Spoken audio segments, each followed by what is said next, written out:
All right, bring the meeting to order then. The October 1st meeting of the Eugene Water and Electric Board. And we'll start with, I'm going to say a few words about the facility. Hey, look, I remember this time. Thank you all for being here tonight. EWEB management and subject matter experts are present in the room and virtually. The meeting is being live streamed and recorded. Please speak loudly and clearly so everyone can hear you. There's a mic now at the table here. Thank you for setting that up. Public testimony is welcome. Sign-up forms are available at the back of the room here. If you haven't signed up, please do. Public testimony will be, we're aiming for that at about 6:10. Visitor access is limited to the board meeting room, restrooms. Restrooms are located on the first floor. If you need to use them, exit through the interior door here at the back of the room, and a security officer will direct you to the location. In the event of an emergency, please follow instructions given by staff. And if evacuation is required, please proceed to the nearest safe exit. And move away from the building to allow clear access for first responders. And before I jump into agenda check, just want to say thanks to the security team that is always here making sure things are safe for us. Really appreciate your work. Agenda check, anything anybody wants to add, modify? Borowski? No. Sonia? Anything on the agenda you want to change? Nope, looks good to me. All right, items from the board members and general manager. So I'll start wherever a hand goes up. Yeah, please, Borowski. Thank you. I had the privilege to cut the ribbon at our new water distribution station at between the YMCA and Roosevelt Middle School on Saturday. It was a well-run, coordinated event. Pretty good turnout considering that there was a big tournament on the fields right next door and about 300 classes going on at the YMCA. So parking was a challenge, but people still showed up with their wagons and all kinds of excitement to get their water jugs and get them filled. There were people from the CERT teams there to help talk about preparedness. So I think it was a well done event and I was happy to be able to attend it.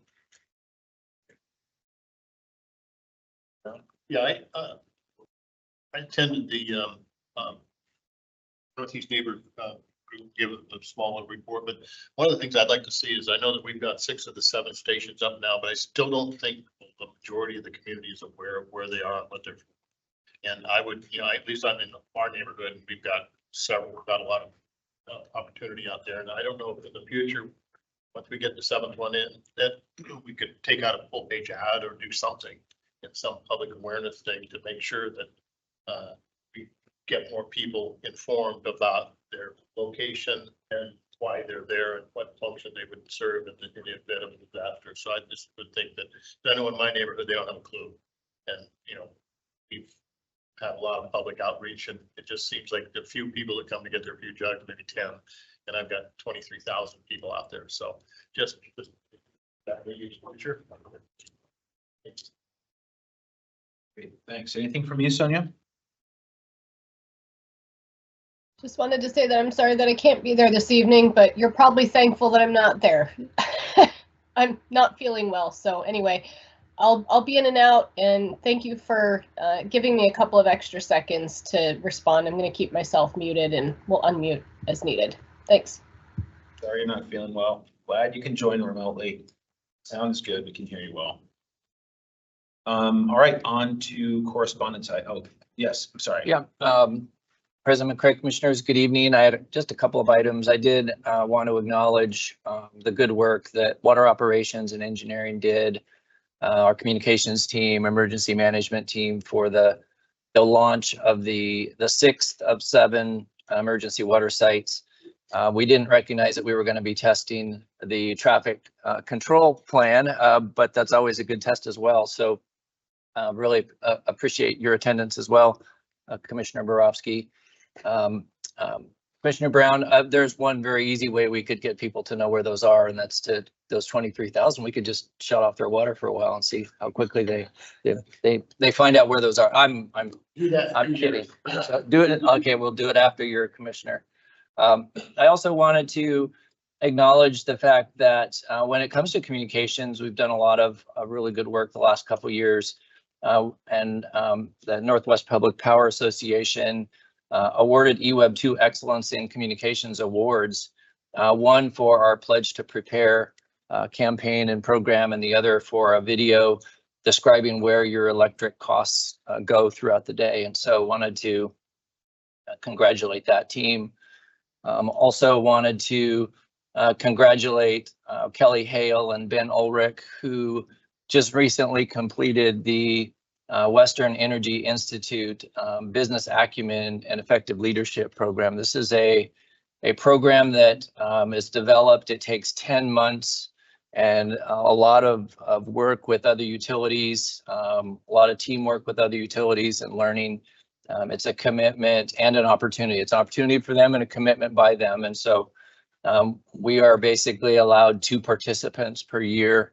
And congratulations to Kelly and Ben. Saw their final work product last week at the annual meeting and conference of the Western Energy Institute. And the final just general item, I did want to thank commissioners and staff for just your commitment to resiliency and emergency preparedness. I think it comes to mind as our hearts go out to those in the Southeast dealing with Hurricane Helene and seeing all of its damage and destruction, and the fact that we're thinking about this ahead of time, making investments and planning for both recovery and response as part of that. We're all challenged in different ways from a resiliency perspective, but I wanted to just take the opportunity to acknowledge our investment in that and thank the board for your continued support and commitment in that regard. So those were all my general items. President McCray, there were no other comments. We can jump into correspondence. So we allocated a little bit of additional time this evening for correspondence. We had a pretty healthy dose of both content and quantity of correspondence this time. So we wanted to give commissioners the opportunity to ask questions and dive into a couple of these items. There were, I believe, 7 correspondence items in total. Just running through them briefly. We did have, based on some public testimony and correspondence that was received by the board and myself around how load is handled at the local sort of individual residential, small commercial level with potential for electric vehicle and other kind of growth. We did meet with members of the Emerald Valley EV Association. Thought it was a productive meeting. We got some feedback. I think we're looking at making a change to how we handle the policy. I think commissioners have been familiar with for a while relative to distribution transformation, and that's if you're the first or the last to add load up to the point where there's an infrastructure change, you kind of bear the full brunt of that. And we're looking to levelize and make that to where if it's a significant change requiring a main breaker upgrade, that you would pay only for the share of the capacity that you might be adding, not the full cost of infrastructure upgrade of a shared asset. We have some details to work out on that, but we will be bringing something back to the board next month for your approval. And this is really a heads up. And if you had any guidance for us regarding that, we'd appreciate it. Several information items, a couple related to EWEB enterprise systems. One is around the communications, the extensive communications regarding our go live changeover in December.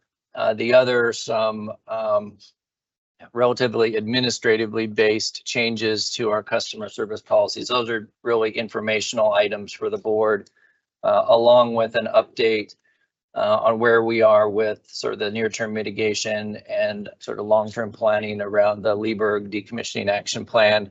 And also a little bit of a heads up that there's some significant board actions coming up relative to approval of contracts on that. The final three, we advance this there. Thank you. Final three items of correspondence.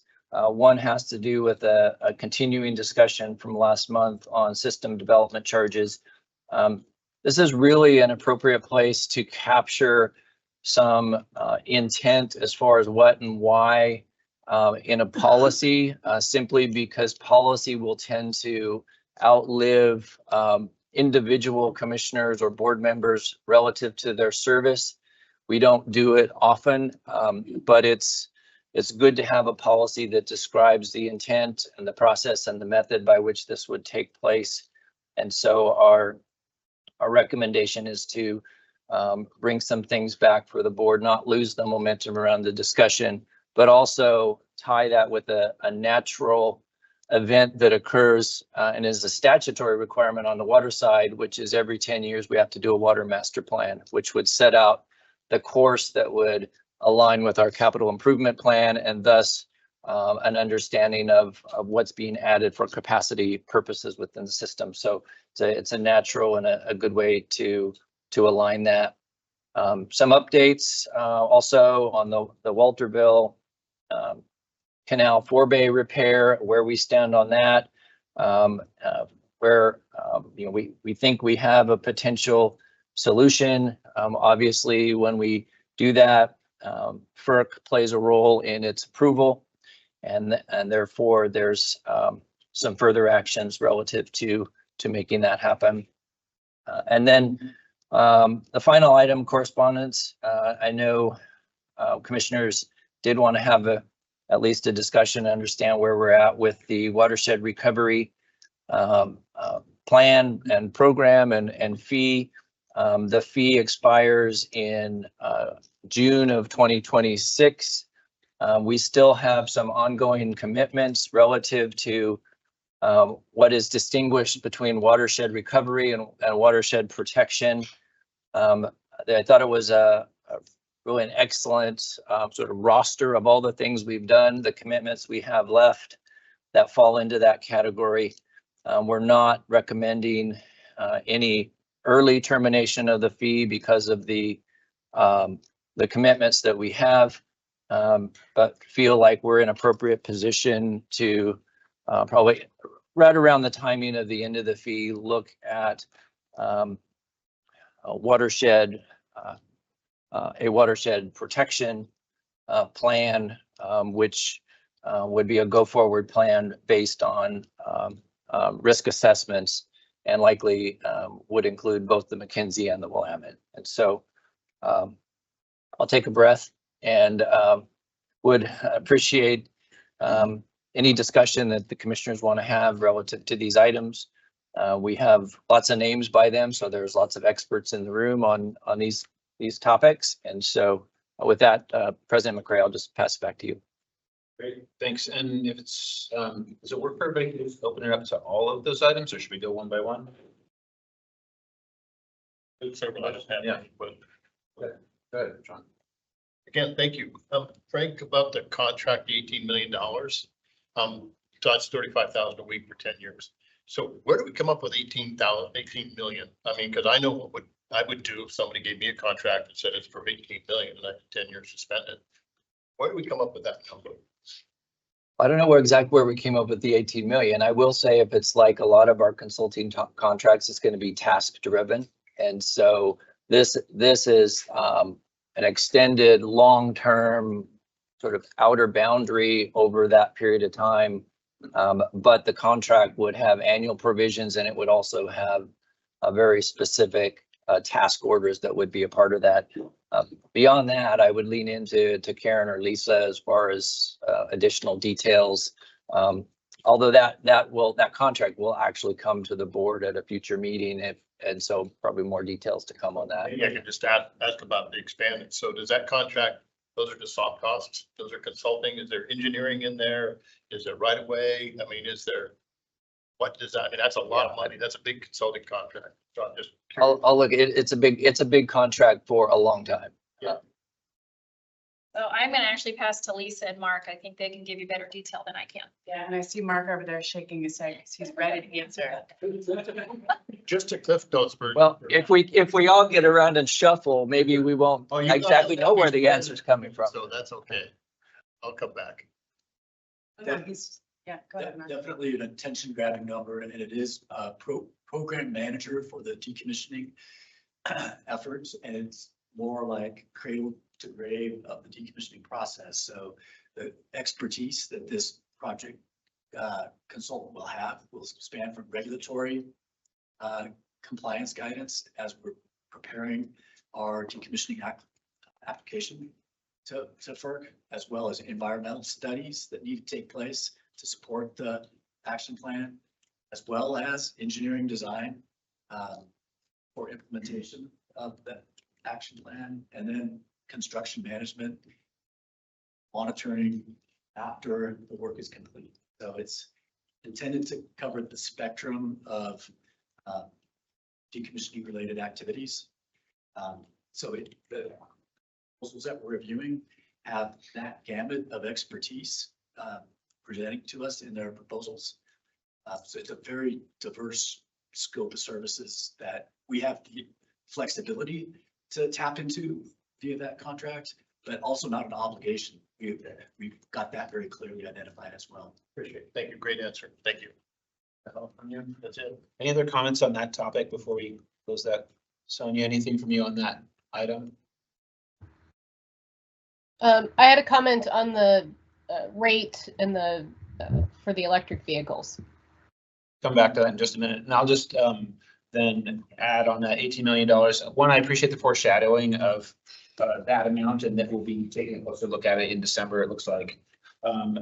Is this a typical project in terms of, I mean, I know it's not a typical project, but in terms of like, oftentimes project management costs and the kind of planning costs are 10% of the total. And this is an enormous project, right, in terms of the total amount.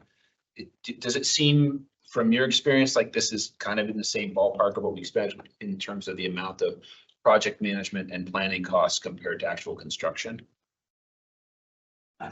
Good. That's part of Commissioner Brown's question as well. That the basis for that $18 million estimate is that overall strategic evaluation cost projection that you've been seeing, and you're correct, it's in that 10 to 15% range and our anticipation is that we'll have some controls over whether all of that soft cost associated with it goes to this particular consultant. The contract will be written in a way where we've got a lot of discretion as to whether they land in this contract or in others. Thanks, Frank. Yeah, Commissioner McCray, I would add that I'm not sure I would say that these are going to adhere to a typical type of construction ratio. Part of that is because it seems like the landscape of which we're dealing with in the regulatory environment is pretty dynamic. And part of this role is to help navigate that, the legalities of that, the process of that. And so, well, I think it's maybe relative to a ballpark. I'm not sure that over the life of this project that would be a fair assumption. I'm glad we're getting help with it because it's a huge project. Thank you. Sonia, I heard you had a couple of items, so I'm going to look to you if you want to weigh in next.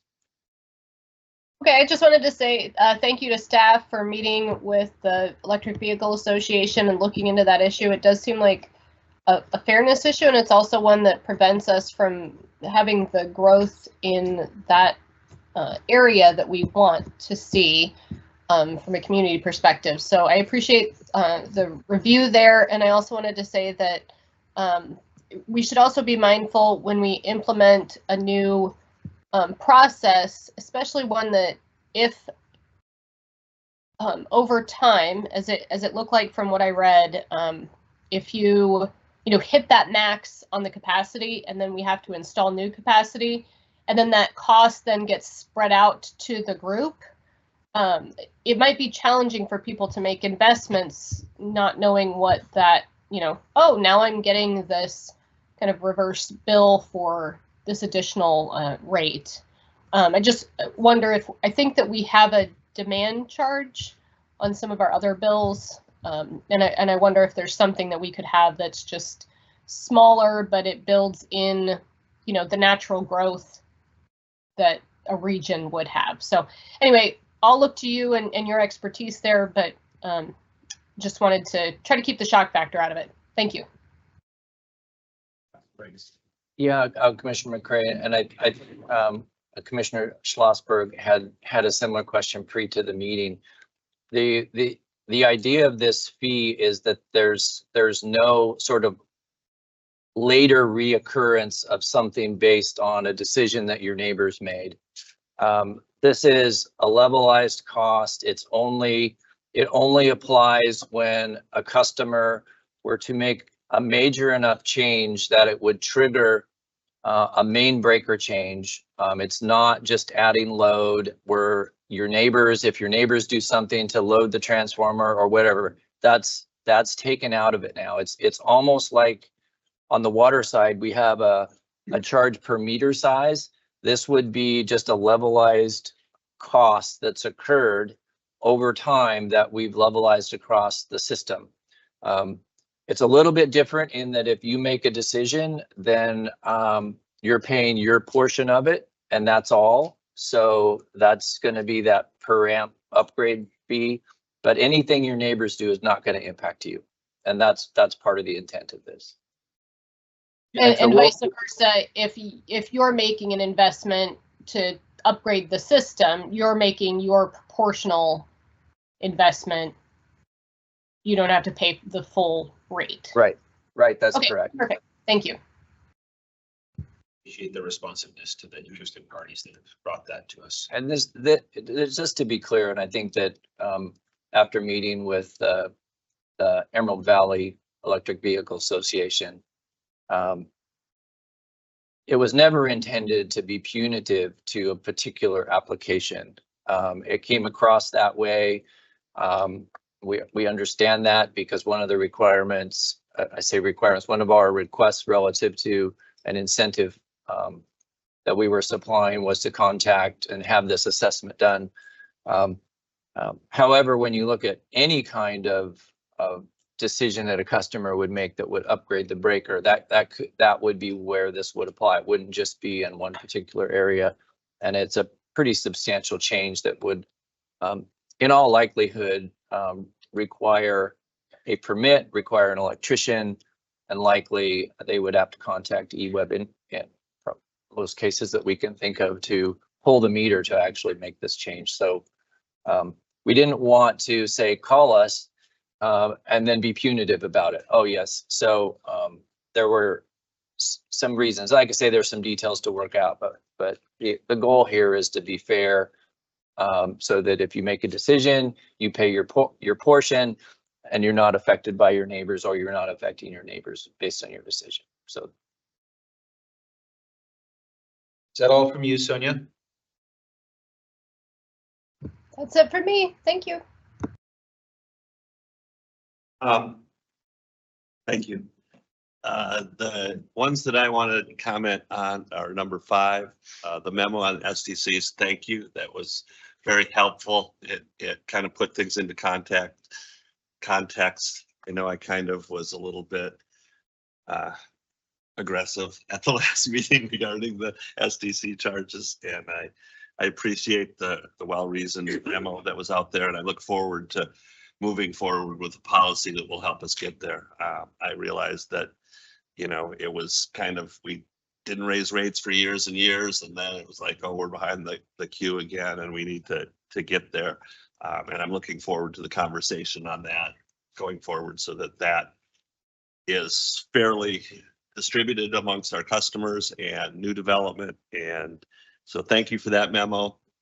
And then on the watershed recovery and restoration plan update, again, just a fabulous memo, and the, I would put it out there to anybody who wants to dig into the stuff and read into that memo and see all the good work that $3 a month has done to our watershed and the families and the wildlife and everybody that's lives up the Mackenzie or drinks water out of the Mackenzie.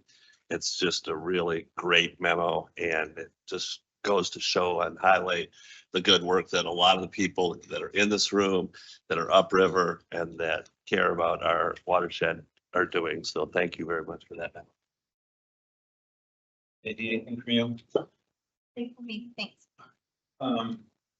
Yeah, I had the same thought on the SDCs and looking forward to the next conversation and iteration on that. Yeah, please, Frank. And just sort of an informal head nod, and I think we can ask Commissioner Carlson as well. It seems like the board is supportive for bringing back this transformation fee concept that was presented relative to shared transformer load, and I'm kind of getting the impression, and I've got head nods. And then the other one is looking at SDCs as a policy to kind of dive into the discussion that was started, which is these are capital costs that either have created capacity or will create capacity to some degree. We're not building specifically in all cases for capacity. However, if you're putting infrastructure in the ground for 75 years, you want to build in a little bit of capacity. The question then becomes, how is that paid for and by whom and when? And so some of those philosophies can be sort of debated and captured in policy, as well as maybe the process for this next time. So that's the intent.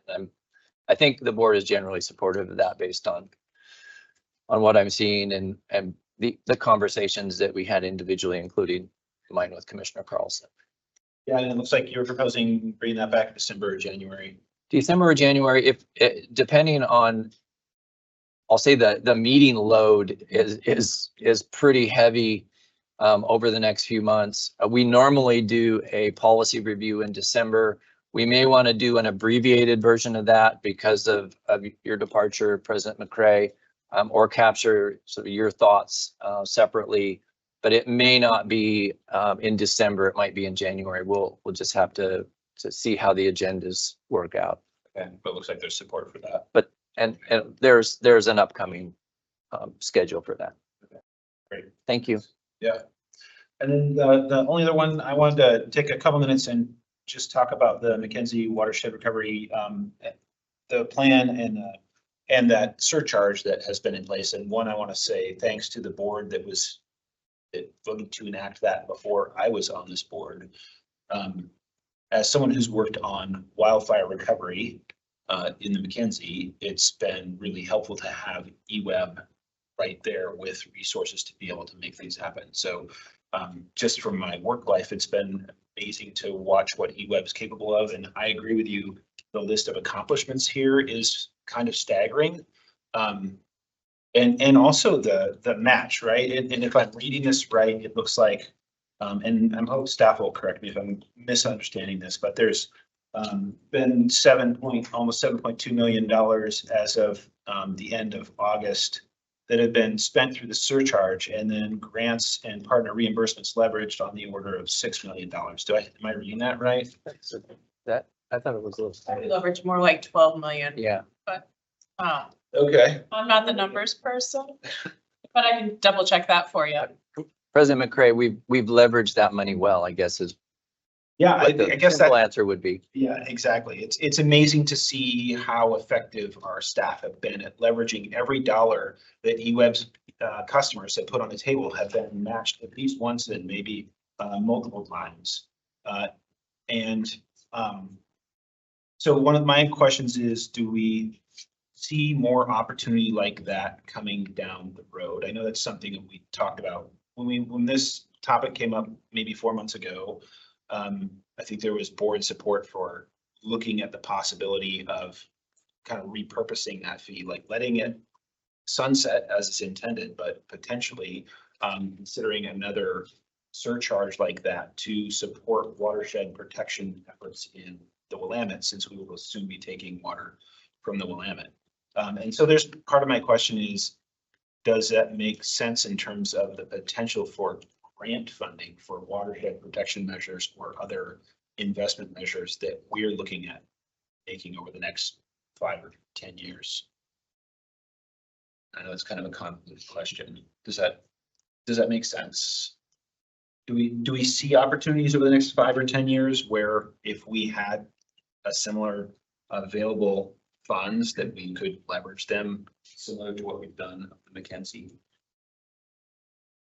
Well, I'd just say my view of it is that the fund that we had will have met its purpose for watershed recovery. Agreed. We will have a new set of work to be done for source water protection on the Willamette.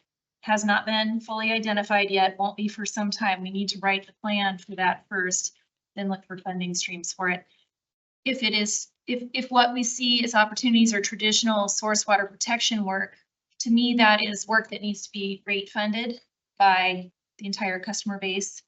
I believe that that's part of our multiple barrier approach to safe drinking water, and it needs to be something that's embedded in our regular funding system as something that's a secure, year over year allotment.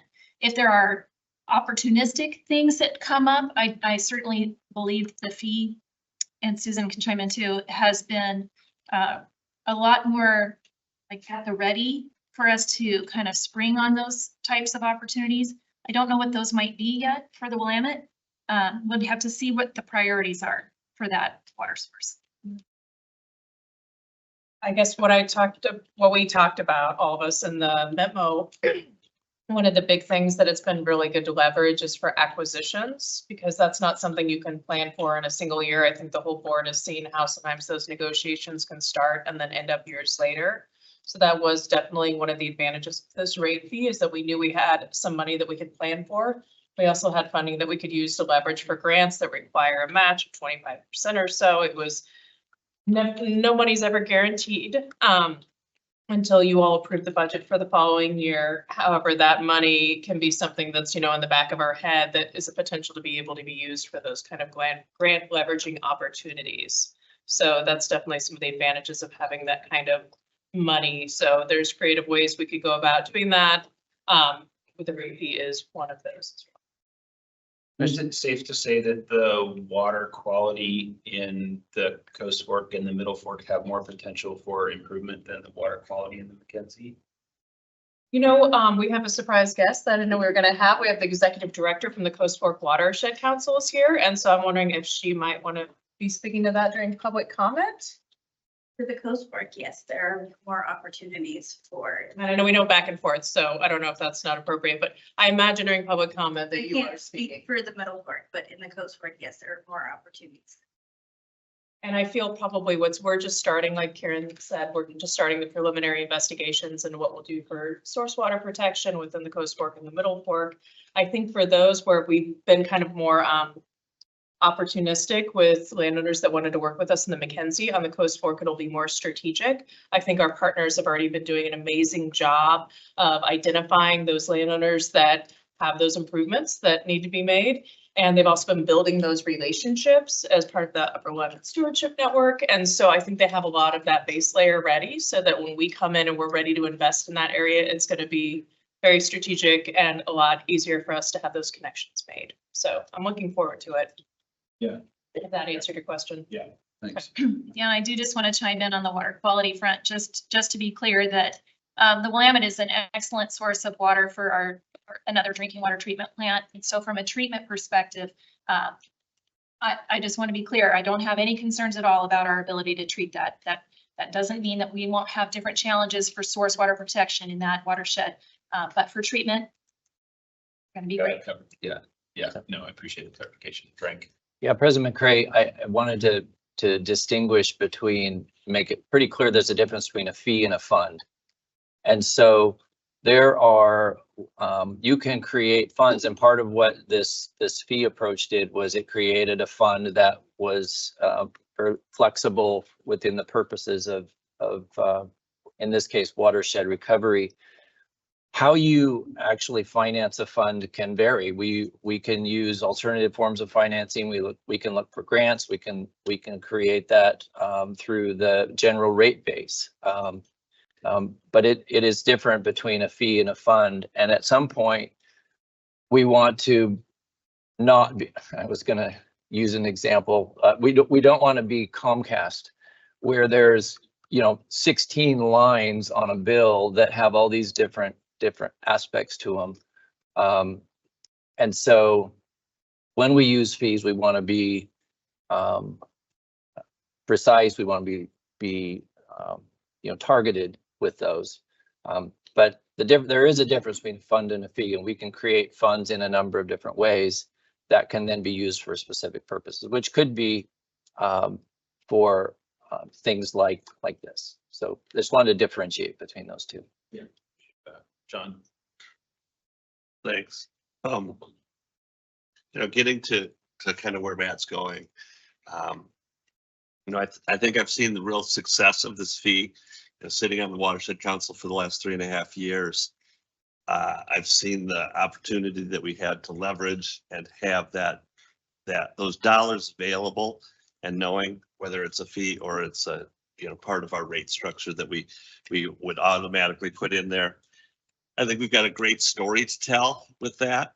I think that if we wanted to move forward and continue a fee for source protection, we've got a good story to tell and a track record to show how we've done it. I also think that the partnerships that are out there right now are in probably one of the strongest positions they've been in years, what with the council and the staffing that it has, but also the fact that the Upper Willamette Soil and Water District has now have a tax base to it. So they've got dedicated funding that are going into these watersheds as well. It's kind of a three-pronged approach as far as being able to go after those grants and being able to hire the people and the project managers and the contractors to do the work. It's like we are in such a great position, partially because of this fee, but also because of the work of our partners that are going forward. So I would be in favor of looking at this going forward as we get closer to the fee sunsetting, doing an educational reach out to our community and our customers, showing them the work that we've done and the opportunities that we have for the whole watershed as a whole. So I just want to put that up. I know it's really not on the agenda that we're going to be debating or discussing this fee, but I feel like we enacted this fee in the wake of a disaster to fulfill a need that we saw at the time. And we were already doing source protection work, and perhaps maybe what we've learned through this process is there's more opportunity to do different kinds of source protection work. But I think if we enact a fee on our second source, it's really just a rate increase, because the fee was like a short-term targeted way to invest in recovery. So I think that if we want to budget more towards source protection, that's one thing. But I just feel like if we do a fee, it just feels like it's not really an honest way to go about funding that work.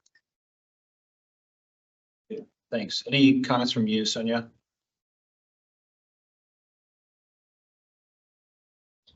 Nothing new. I agree with what Mindy said on it. It does feel a little like we need to tread lightly there, but I also do believe that the work that we've done up there is absolutely necessary, and that we've done a great job leveraging an investment to get other dollars back into the state that we typically leave and go to other opportunities. So I'm glad that we're doing this work, and I look forward to this discussion around rate design, and perhaps we can put a pin in that thought for future conversations around rate design and whether this is a fee or not.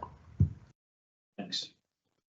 Well, I agree with you in terms of the short-term targeted nature of the watershed recovery fee. And I guess I would propose the same thing, that we have a short-term limited to 5 years or something on that order to make a quick upfront investment in the two watersheds that we're gonna begin taking water from.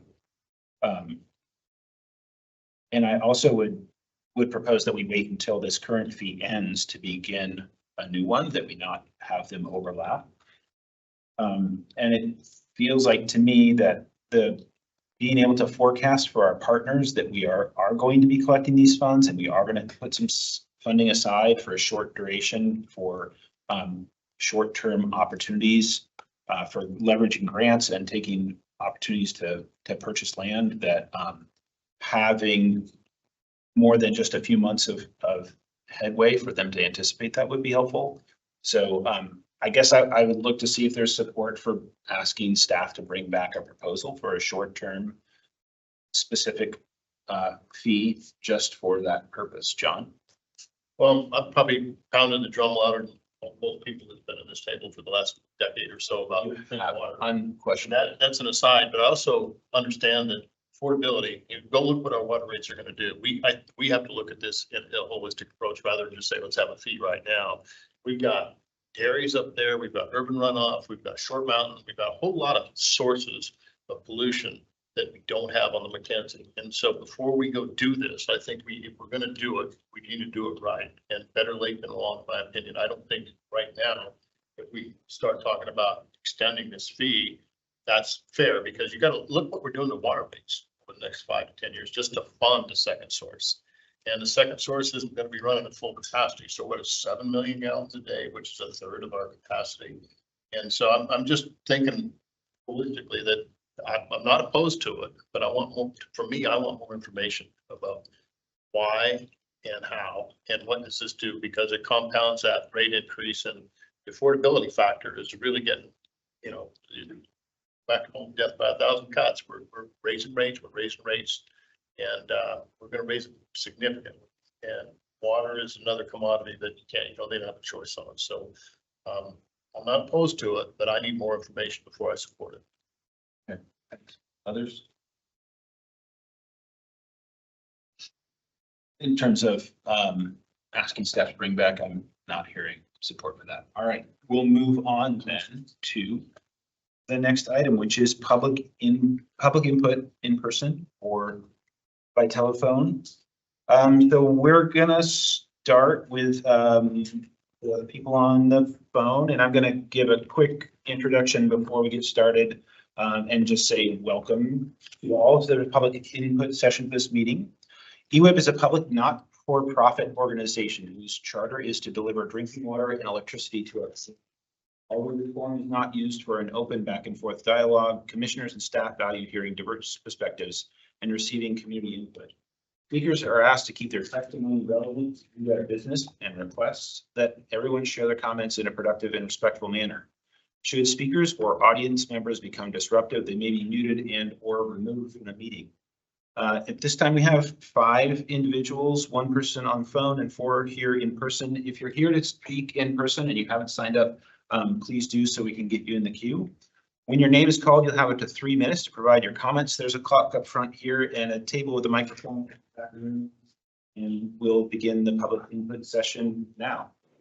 And we'll start by Alan Gormazano, who's on the phone, and then Jared Waybright will be next. Alan, you want to go ahead and unmute yourself? Hi, can you hear me? Yeah, go ahead. Thanks, Alan. Okay, hi. So this is your favorite canary in the mine speaking here. And of course, I'm going to speak about the smart meters that have been imposed upon us. And even though, you know, I'm going to say canary in the mine because I'm going to share with you my personal experience of what's happened since my meter was installed.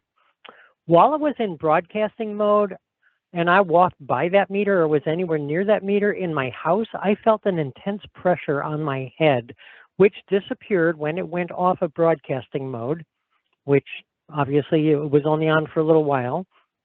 I've also experienced flickering lights more frequently than usual, which is almost never.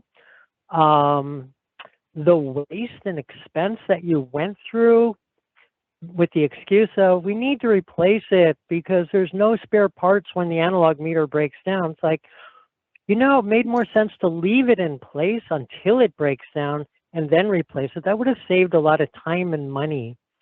And that added expense comes out of our pockets, and our bills came out of our pockets. You're talking about legal fees, you're talking about fees and rate increases for all these projects. Well, how much did you spend on legal fees to fight us? How much did you waste on this whole smart meter program that most of us did not want? How much? And now you want us to pay more? You should have used that money for all these other necessary projects. So also in case of a catastrophic flood, as we've seen in the Southeast recently, how would the digital meters hold up versus the analog once they were inundated with water? I don't know if the analog meter would survive, but I know for sure that digital meter would not survive, and that would be more expense to time to replace it. And then you were talking about wanting us to pay extra for meter readers if we don't want to have our meters in broadcast mode. We've been paying for that all along. How could you add that onto our bills now? Anyway, we feel like you're using our health and well-being to cut your corners and make more profit. And when you talk about electrifying everything like cars and everything like that, where's that power going to come from? I definitely don't want to pay for my neighbors, you know, whatever neighbors might be able to afford an electric car. We low-income people, we can't afford electric cars. We won't be able to afford them when they're used because they'll need new batteries, which cost the same as a regular car costs used. So we've got to rethink a lot of this stuff, you know, and please stop using our money against us. Use it for the things we all need and want together. Thank you so much. I'll talk to you guys next month. Thank you, Ellen. And next is Jared Waybright, and followed by Amanda Gilbert. Good evening. My name is Jared Waybright. I am the Executive Director of the Mackenzie Watershed Alliance. The Alliance is the fiscal sponsor of the Mackenzie Watershed Council. I'm also an EWEB customer and I reside in Ward 1. I'm here tonight to thank the board and EWEB for their innovative source water protection program. This funding and this leadership has provided a high functioning partnership within the Mackenzie. We've heard a lot about that already this evening. And it really set the stage for a remarkable response in support of private landowners and non-federal public lands following the Holiday Farm Fire. EWEB investments in source water protection have helped leverage over $18 million in restoration dollars flowing through the Mackenzie. So these are grants outside of grants that EWEB is sourcing. Aside from this leverage funding, I want to take a moment to really highlight how this source water protection investment has made the Mackenzie partnership more effective. Following the Holiday Farm Fire, the establishment of the rate fee in support of the work within the Mackenzie allowed partners to take a much more strategic approach. This allowed for focus on areas such as Quartz Creek that had been long-time water quality and wildlife habitat priorities. Allowed for more strategic investments in source water protection. Dedicated funding also provides flexible funding to complete critical pre-project work like design and permitting. And this literally shaves years off project development and makes our ask to third-party funding sources extremely competitive. EWEB leadership and the work in the Mackenzie has helped other NGOs to begin to take on bigger and more complex projects across the entire Upper Willamette through the newly formed Upper Willamette Stewardship Network, which has also been mentioned a couple times this evening. So thank you once again for EWEB's longtime support and forward-thinking source water protection program. We're extremely appreciative of this support in our watershed and support the structure of a dedicated funding source, such as a rate fee, to maintain this work moving forward. However EWEB decides to move forward, we look forward to future partnerships. So thank you once again. We really appreciate everything that EWEB has done to support our work and our partners' work within the Mackenzie. Thank you. Next is Amanda Gilbert, followed by Tana Shecker.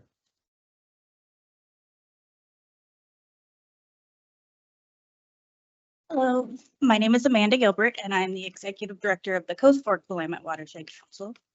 I am not an EWEB customer. I am a City of Cottage Grove customer, so I already drink the water that is intended to be coming from the second source.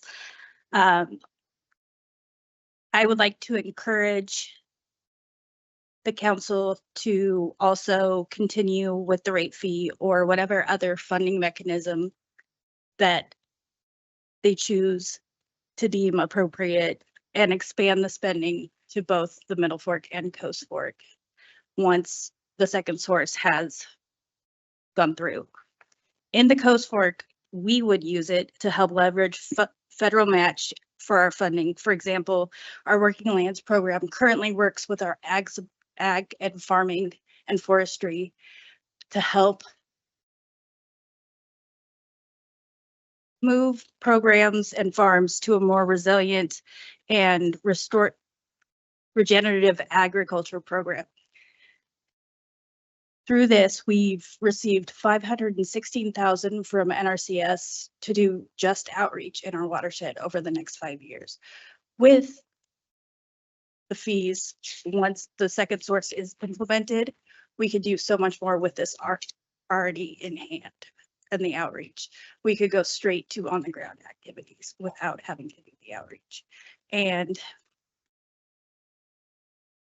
having the relationships with the farmers and the ag community is necessary to get the work done. You can't just knock on doors. So again, I would like to thank you for your time and consider keeping this fund going however you choose.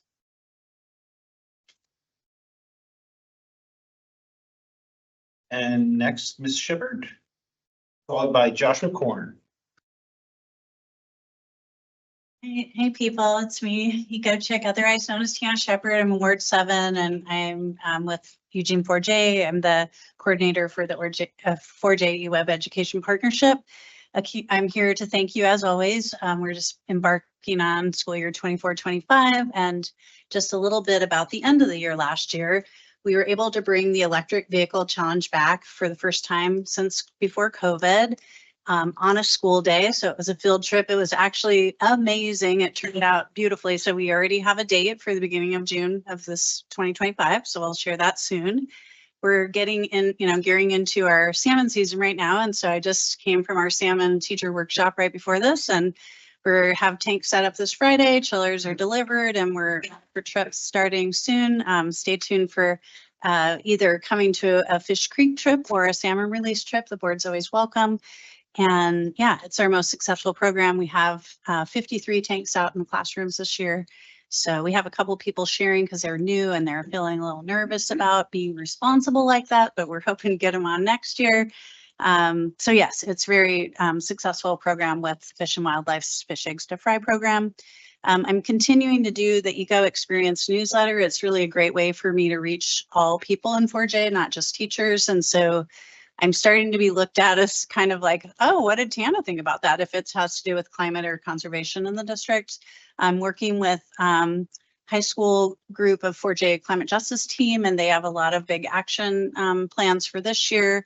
We've been tackling transportation, other things, but in particular, they want to hold our district accountable for the Climate Action Plan 2.0 that the city has, in particular around water quality, transportation, food waste, and reduce reuse strategies. So we're going to be working on that. They have a clothing swap coming up and they're going to do 2 of them this year. So that's kind of exciting. And I was able to meet the new Bethel person that is in this position. So Bethel finally has someone. Her name is Sherry, that I can't think of her last name, but I think she's going to be lovely. And I'm kind of helping onboard her a little bit. And I also would like to comment on how exciting it is to see the new emergency water station being built right now at Kennedy Middle School. That's where my house is, my office is. And so I've been taking little footage of it, and I plan to make a little video about the water emergency stations so that the students and teachers know more about it and they can share it with their families. So it's kind of cool. And thank you for bringing that to West Eugene. We've been a little underserved out there with that kind of thing in general. In Eugene, West Eugene is kind of underserved. So I appreciate that as being a West Eugene citizen. So I think that's kind of my long and short for now, but I just want to thank you again for your support, and we can't do it without you. So thank you. And last is Joshua Corn.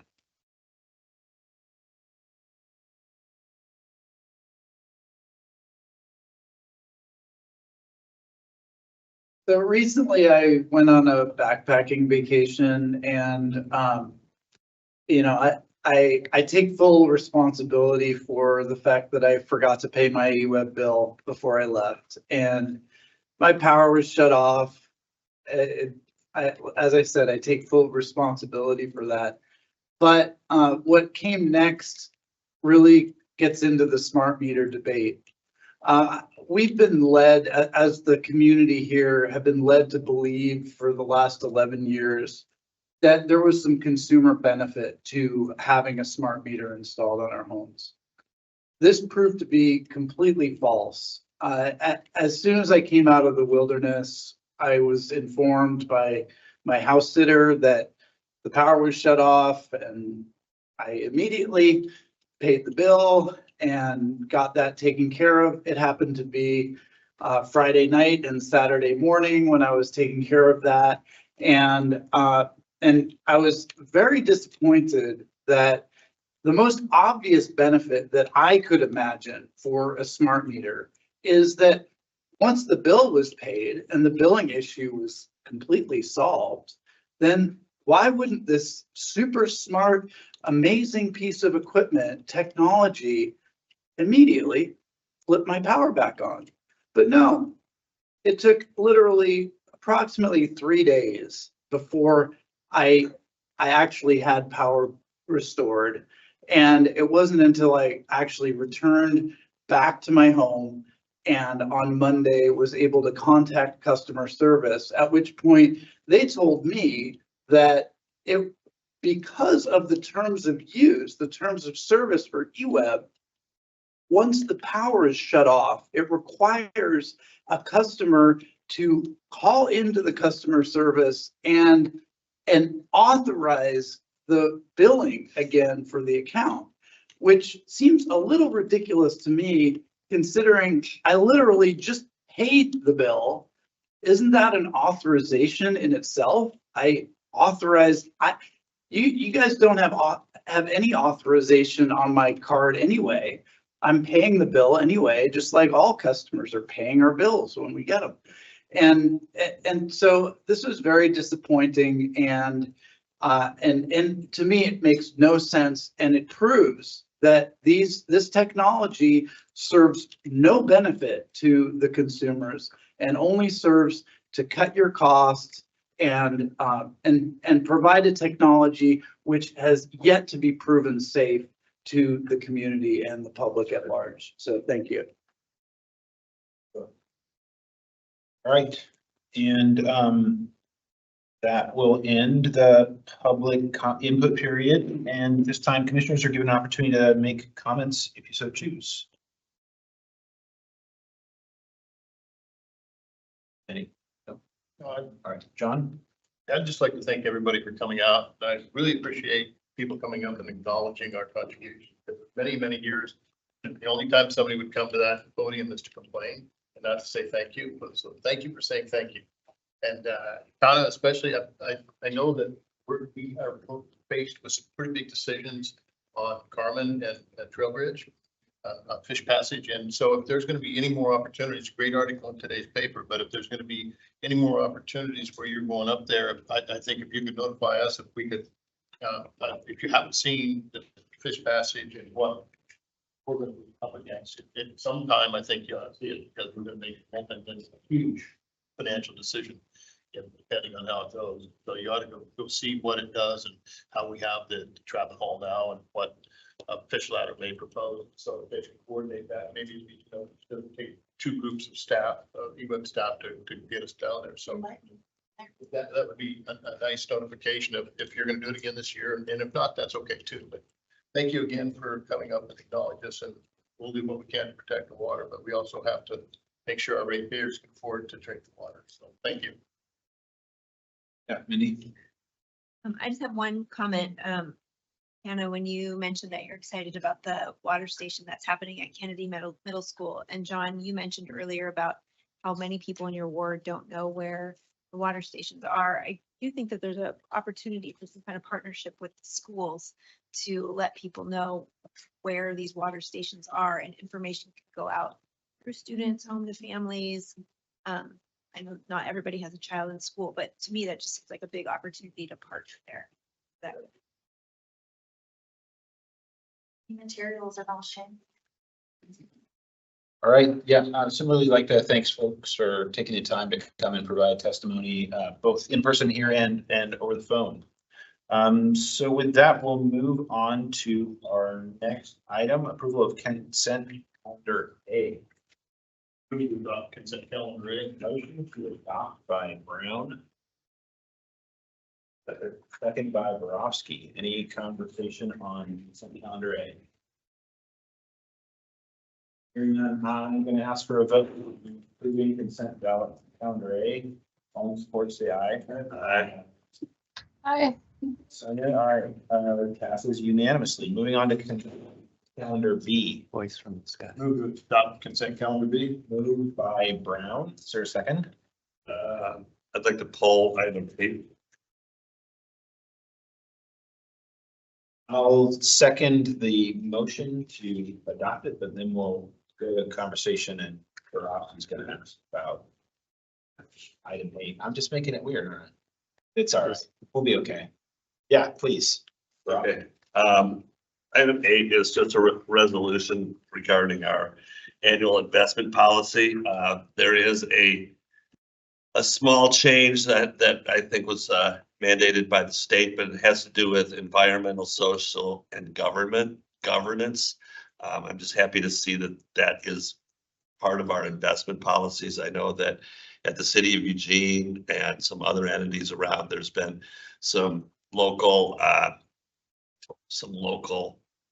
discussions about the city's investment policies and county's investment policies. And I'm just happy to see that there is a section in our policy that we're adopting tonight that does address environmental, social, and governance. So I just wanted to point that out, that there is something in our policy that it may not go to the exact extent that everybody would like, but just know that we are looking at it and have it as part of our policies and our investments. So with that, I would move to approve the full slate of that calendar. All right. I mean, have a question. Yes, please go ahead, Sonia. Sorry, I couldn't insert it in the mix there. I had a quick question about the Turner and Townsend contract. I noticed that there was a very, very stark difference between the two bids. And I wanted to find out if we had any experience with Turner and Townsend before. Just the fact that it was more than 4 times lower than the local bid. I just wanted to hear some thoughts from staff on why those two were so drastically different, because it gives me a little bit of pause wondering if they can actually provide the services that we're requiring. President McCray, Yes, would please. you like staff to comment? Yes, I was just looking to see who was on that. Yeah. Yes, so Turner and Townsend, AMCL, we have been working with for a year now. We had talked with them prior to engaging, and I think that what happened with that is that they were more familiar with the scope of work. The other consultant, the scope of work that they proposed was far beyond what we needed for the work, and that's why their bid was so much higher. Okay, great, thank you. Great, thanks, Sonia. President McCray, just a point of order for clarification. Sure. Commissioner Brown put forth that a motion to approve. You seconded that. Everything in between there would probably, I think we should just consider as discussion as opposed to pulling an item specifically, which would have required a new motion. And so I think if just for clarification on minutes, we just had a motion, we had a second, and then we had discussion, including comments from Commissioner Borowski and a question and staff response from, a question from Commissioner Carlson and staff response, if that's helpful. That's, I think, how we'll direct the minutes to reflect the conversation.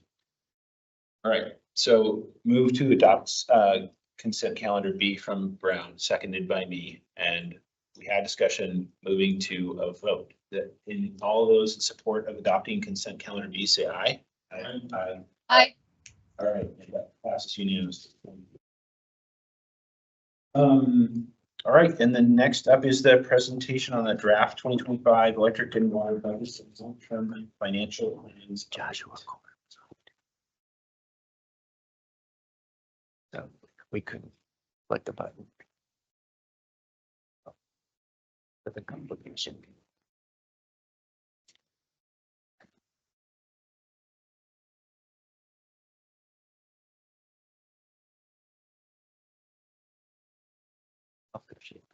Where'd she go? I think I'm supposed to be here, Frank.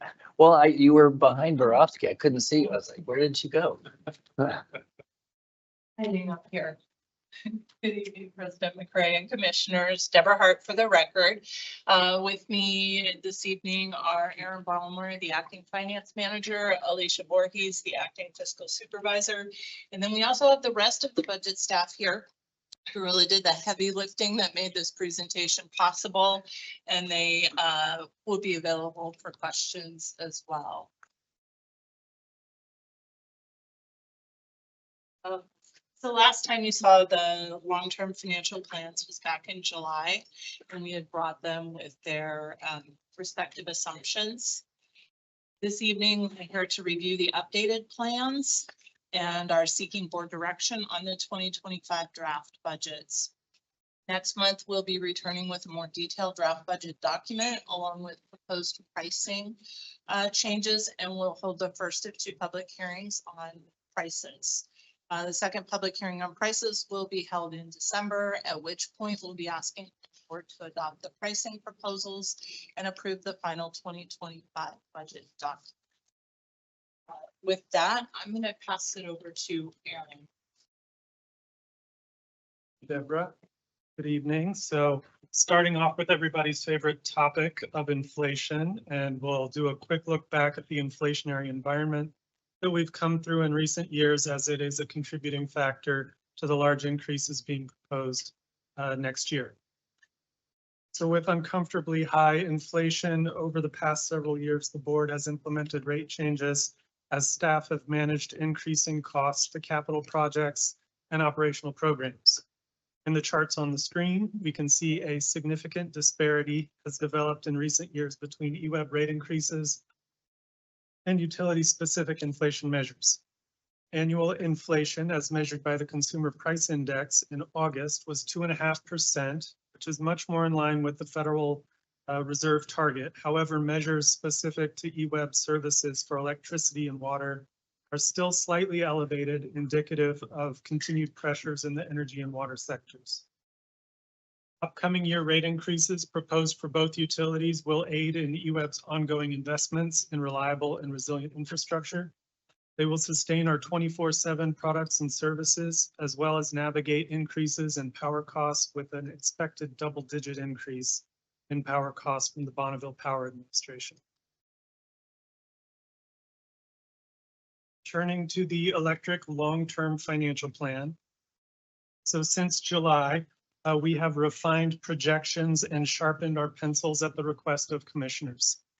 We see cash positions pressure the rate trajectory in year 1 of the plan as days cash approaches target in 2025. We've modeled use of the power reserve to maintain working cash at target, and this is notable as the only item below target. Otherwise, forecast measures meet or exceed targets. Plan assumes a 10-year compounded rate increase of 50.5%. That's inclusive of funding for LIBOR decommissioning and risk reduction measures. And there's an 11% revenue requirement increase proposed for 2025, with the impact separated into a general increase in February and a BPA pass-through next fall, which we'll touch more on in later slides. The plan contains $634 million in capital investments over the next 10 years, with several notable projects bulleted on the screen. And financing is modeled to support the capital plans, and we see total debt levels increase over the term of the plan, peaking in 2032 at $361 million. So when we last presented the long-term financial plan in July, we discussed the need for a 15% revenue requirement increase. Since then, we've come down to 11% being proposed for 2025. Several factors changing electric's proposed revenue requirement are noted on this graph. Relief was found from updates in BPA's forecast rate change, while updates to BPA's forecast generation added some additional rate pressure. As mentioned previously, cash positions pressure the rate trajectory in 2025, and reserve updates, including a modeled use of reserves in 2025, were an effective means at easing the rate trajectory, which I'll cover more on the next slide. And finally, management's commitment to affordability has been on special display in the last several months as we have met to identify low-risk, one-time operational savings that improve the 2024 ending cash position. So with the cash pressures driving increases in 2025, these savings significantly aid reductions in the revenue requirement for next year. Everyone's favorite eye chart. Here is the summary of key metrics for the electric long-term financial plan. This was also included in your packets. And I want to highlight that this is a stressed model with annual contribution margin risk tolerance of 10.5 million in the first 5 years, then returning to expected conditions in the back half. The red shading indicates a metric is below target. Yellow shading indicates that a metric is within 10% of target. And so following some volatile energy market exposure earlier this year, we've modeled use of the power reserve to maintain working cash reserves at target. That's our one red box on the screen. This is a great example of how and why reserves can mitigate risks. The power reserve is modeled below target in 25 and then comes back to target in 26. And replenishment of the power reserve in the following year is permitted by financial policies for reserves. Looking to the bottom row of the table, again, cash positions in 2025 are the primary pressure point in the plan and driving the near-term revenue requirement needs of 11% in 2025 and 5% in 2026, with future increases tracking to inflationary forecasts. Looking to the second line from the bottom on BPA increases, our BPA rates are forecast to increase in October of next year, which we're estimating to translate to about 4% increase for EWEB customers. Management's proposal includes mitigating the overall impact of 2025 of the 2025 increase by splitting this into two smaller increases. That is deferring the portion attributed to BPA until October. The plan assumes future BPA increases every other year, beginning in 2028, each of which translates to 2.5% for EWEB customers. Some other notable items from the chart here. In the first 2 years of the plan, we use rate stabilization funds for capital projects, drawing the rate stabilization fund to target at the end of 2026. This reduces the need for financing in 2026, which is still substantial at over $90 million. And that financing will support capital investments in the years following. Inflation assumptions for the electric long-term financial plan vary for capital, O&M, and labor. They are conservative in relation to the latest overall CPI index measures we've seen, and yet in line with sector-specific CPI indicators. Pre-funding for Leberg is modeled with increases in 2026 and 2027. It is projected those increases are sufficient to fund the decommissioning efforts in their entirety. That's into the 2040s, which is beyond the horizon of this table.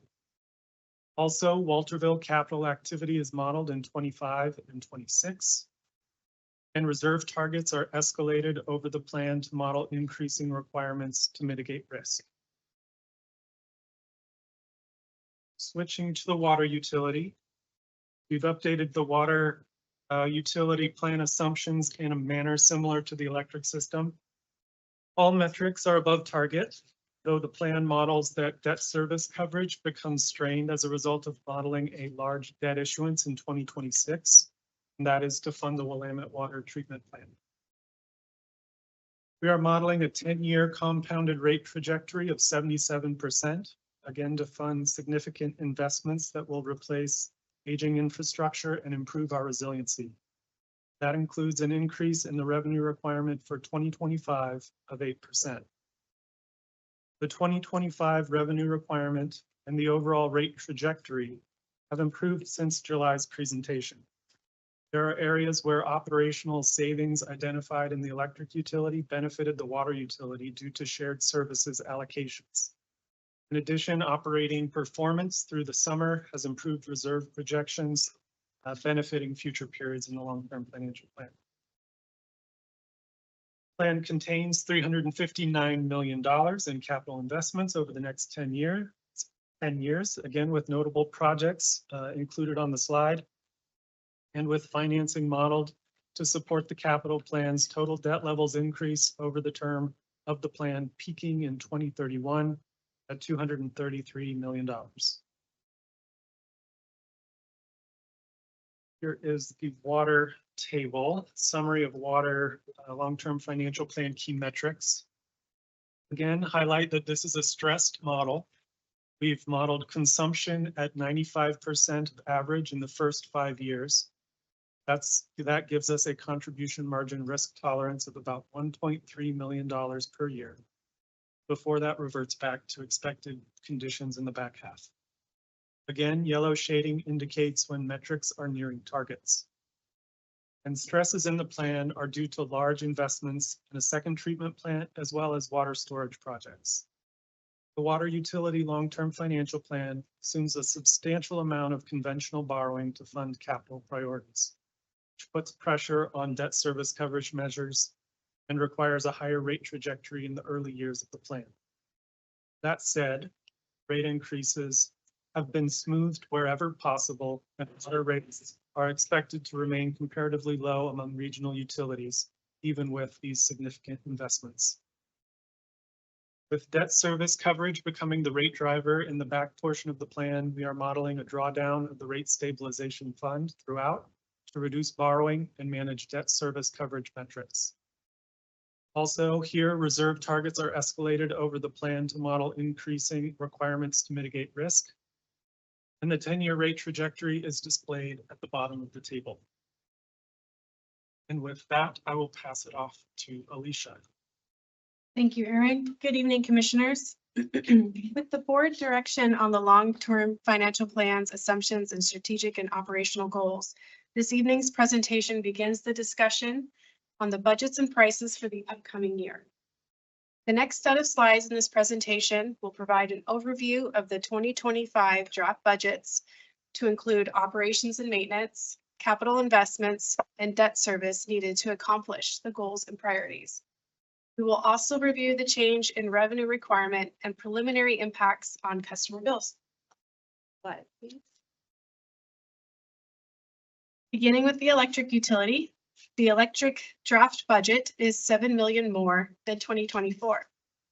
The larger graph on the slide shows the distinct buckets for the budget, comparing 2025 and 2024.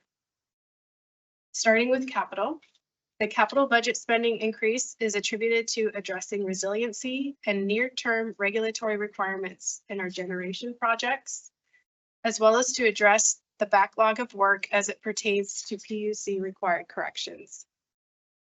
Major projects for the 2025 electric capital budget include Carmen Smith relicensing, Walterville spillway and forebay repairs, Leeburg decommissioning, data center security and storage, transmission and distribution infrastructure replacements, and the Bertelsen property expansion, just to name a few. The debt service increase is attributed to the debt issuance earlier this summer. Purchase power accounts for the bulk of the operations and maintenance budget for the utility and has its own bucket on the graph. The bucket is also split between BPA purchase power costs and market purchases. Though there is an anticipated increase in BPA costs, overall, the year-over-year reduction in purchase power is a result of lower market purchases from lower market prices.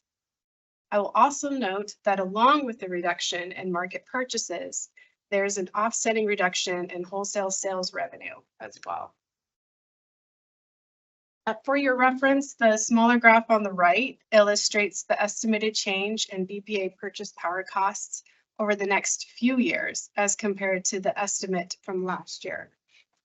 The upcoming BPA rate increase is a 3-year rate, impacting Q4 2025 through Q3 2028. Because the anticipated rate increase in 2025 only impacts Q4, the change is seen more so in years 2026 through 2028. Then finally, additional O&M budget is needed next year to support new technology, service, and infrastructure. Next slide. The overall revenue requirement for 2025 electric draft budget is 11%, which is comprised of a 7% general increase and an anticipated 4% BPA pass-through increase. The rate proposal tonight includes mitigating the impact of this increase on customer bills by splitting it into 2 smaller increases, deferring the portion attributed to BPA until October. The 7% general increase is necessary to meet reserve targets, as well as allow the utility to adjust to inflation and the new cost of doing business. The graph on the right shows EWEB electric rates position among comparators. Preliminary cost of service analysis results show a $13 increase for residential customers. With this increase, EWEB's position would remain mid-tier among regional utility comparators, given mutual pressures being experienced across the Northwest. As I mentioned, the $13 residential increase is a preliminary estimate, and the final cost of service analysis results will be presented in November. Next slide. So diving into the electric rate proposal for tonight, the rate impacts for the next few years are shown on the slide with an indication of when BPA rate pass-through occurs, as well as whether the rate increase includes Lieberg rate action. As we've mentioned, the 2025 rate proposal includes mitigating the impact of an 11% increase on customer bills by splitting it into 2 smaller increases, deferring the portion attributed to BPA until October. Actual rate increases will depend on the final rates from BPA and would be done strictly as a pass-through. So the benefits of a pass-through in this manner is that it significantly reduces the annual action in February and spreads the required overall increase to customer bills across a broader period, allowing for gradualism and greater transparency around the utilities' BPA costs. Moreover, customers will receive the actual pass-through amount, which may not be the 4% estimate we have at this time.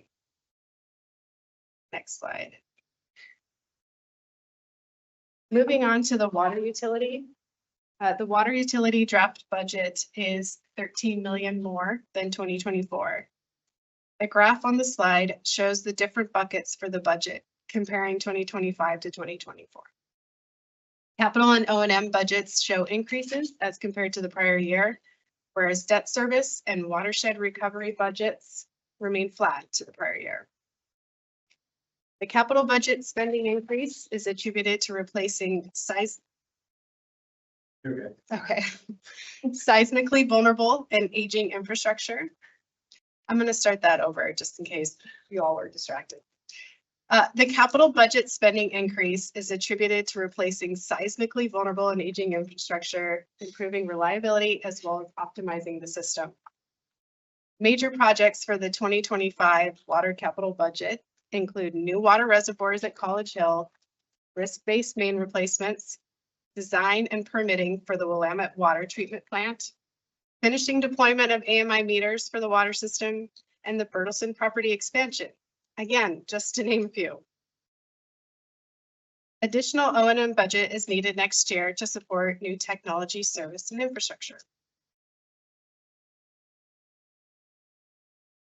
The overall revenue requirement for the 2025 water draft budget is 8%.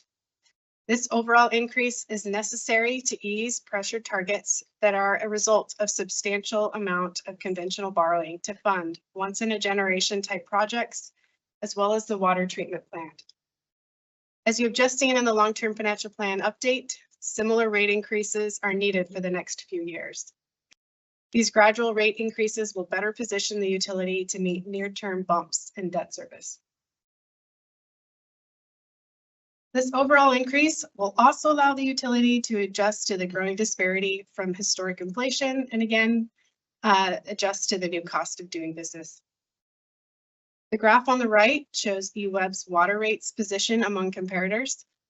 Preliminary cost of service analysis results show a $3 increase for residential customers. With this increase, EWEB's position would remain comparatively low among regional utilities, even with significant investments and economic pressure. And I will note again that the $3 residential increase is a preliminary estimate and the final cost of service analysis results will be presented in November. And with that, I will turn it over to Deborah to discuss affordability.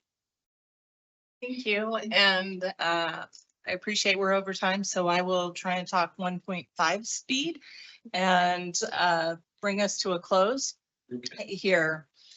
So to address the limited income customer owner bill impacts, EWEB has maintained a customer care program for many years that provides assistance for bill payment and weatherization programs.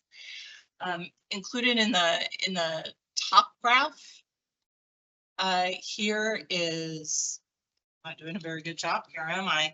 Are the combined water and electric bills for residential customers at some of our comparator utilities, as well as the median income of the area and average annual utility bills.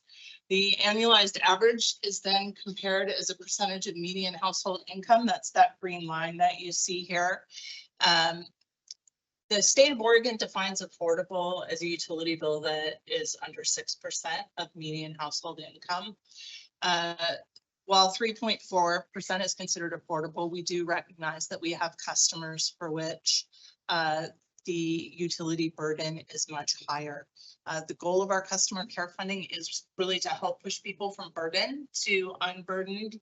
And part of the work that we'll look towards doing this year is looking at how we distribute those funds as well to better address that need.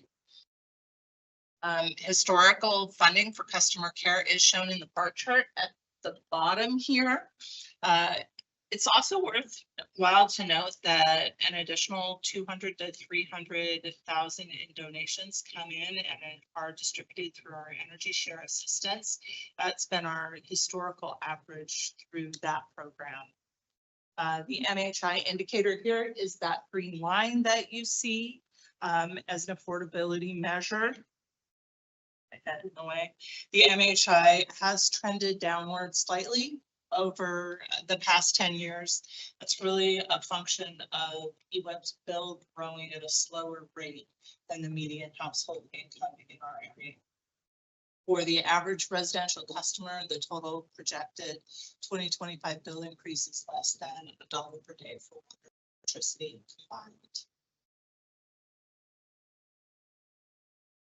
And with that, next steps this evening, we have a public hearing scheduled right after this, and then we'll answer any questions and look for more direction on the 2025 budgets and prices. Next month, we'll be back here with the more detailed draft budget document along with proposed pricing changes. That'll be the first of 2 public hearings on proposed prices. The second public hearing on prices will be in December. And that is the point at which we will be asking the board to adopt pricing proposals in 2025 budgets. And with that, I'm going to hand it back to you, President McCray. So the next item will go to the public hearing and then we'll come back to commissioner conversation. So I'm gonna open a public hearing on the upcoming year 2025 budget assumptions and long-term financial plan. Have anybody here to run this moment topic? Don't like you do? Nope. All right. I'm gonna close the public hearing on the upcoming year 2025 budget assumptions and long-term financial plan. And we'll go to commissioner discussion on the topic. We have questions of staff. Indeed. Thank you for that presentation. I just have a couple of quick questions on the electric pricing. Well, first of all, I want to commend you on being able to make it so that our increase is not going to be as much as we forecast. That's really fantastic that you were able to do that, and it's going to save a lot of people a lot of money. So thank you for doing that. I also want to commend you for putting in dollar amounts for rates. I know that's something that we've asked for a lot because we've seen the graph, but it is really helpful to see what the dollar amounts are. And my question is on the graph where it just lists all the other electric utilities and that ours is going to go up about $13. Don't we anticipate that other utilities are also going to increase? We do anticipate that other utilities will increase. We just don't have those numbers. So this is based on kind of their current. This is what we know today. So it's not really like, we could say like, oh, look, we're inching up, but after everything shakes out, we could be further to the left. Yes. Yeah, that's all. Again, thank you for really honing in that budget and making so that we don't have to increase rates as much. Thanks. Brown? Couple questions. So we're projecting 90% water year, correct, for our budget? And we've had some pretty robust discussions here over the years about, with Brad, it's about the wisdom of doing that, spending money that we haven't collected. And we used to use 85%. They raised it to 90 because they didn't want to raise the rates so that much.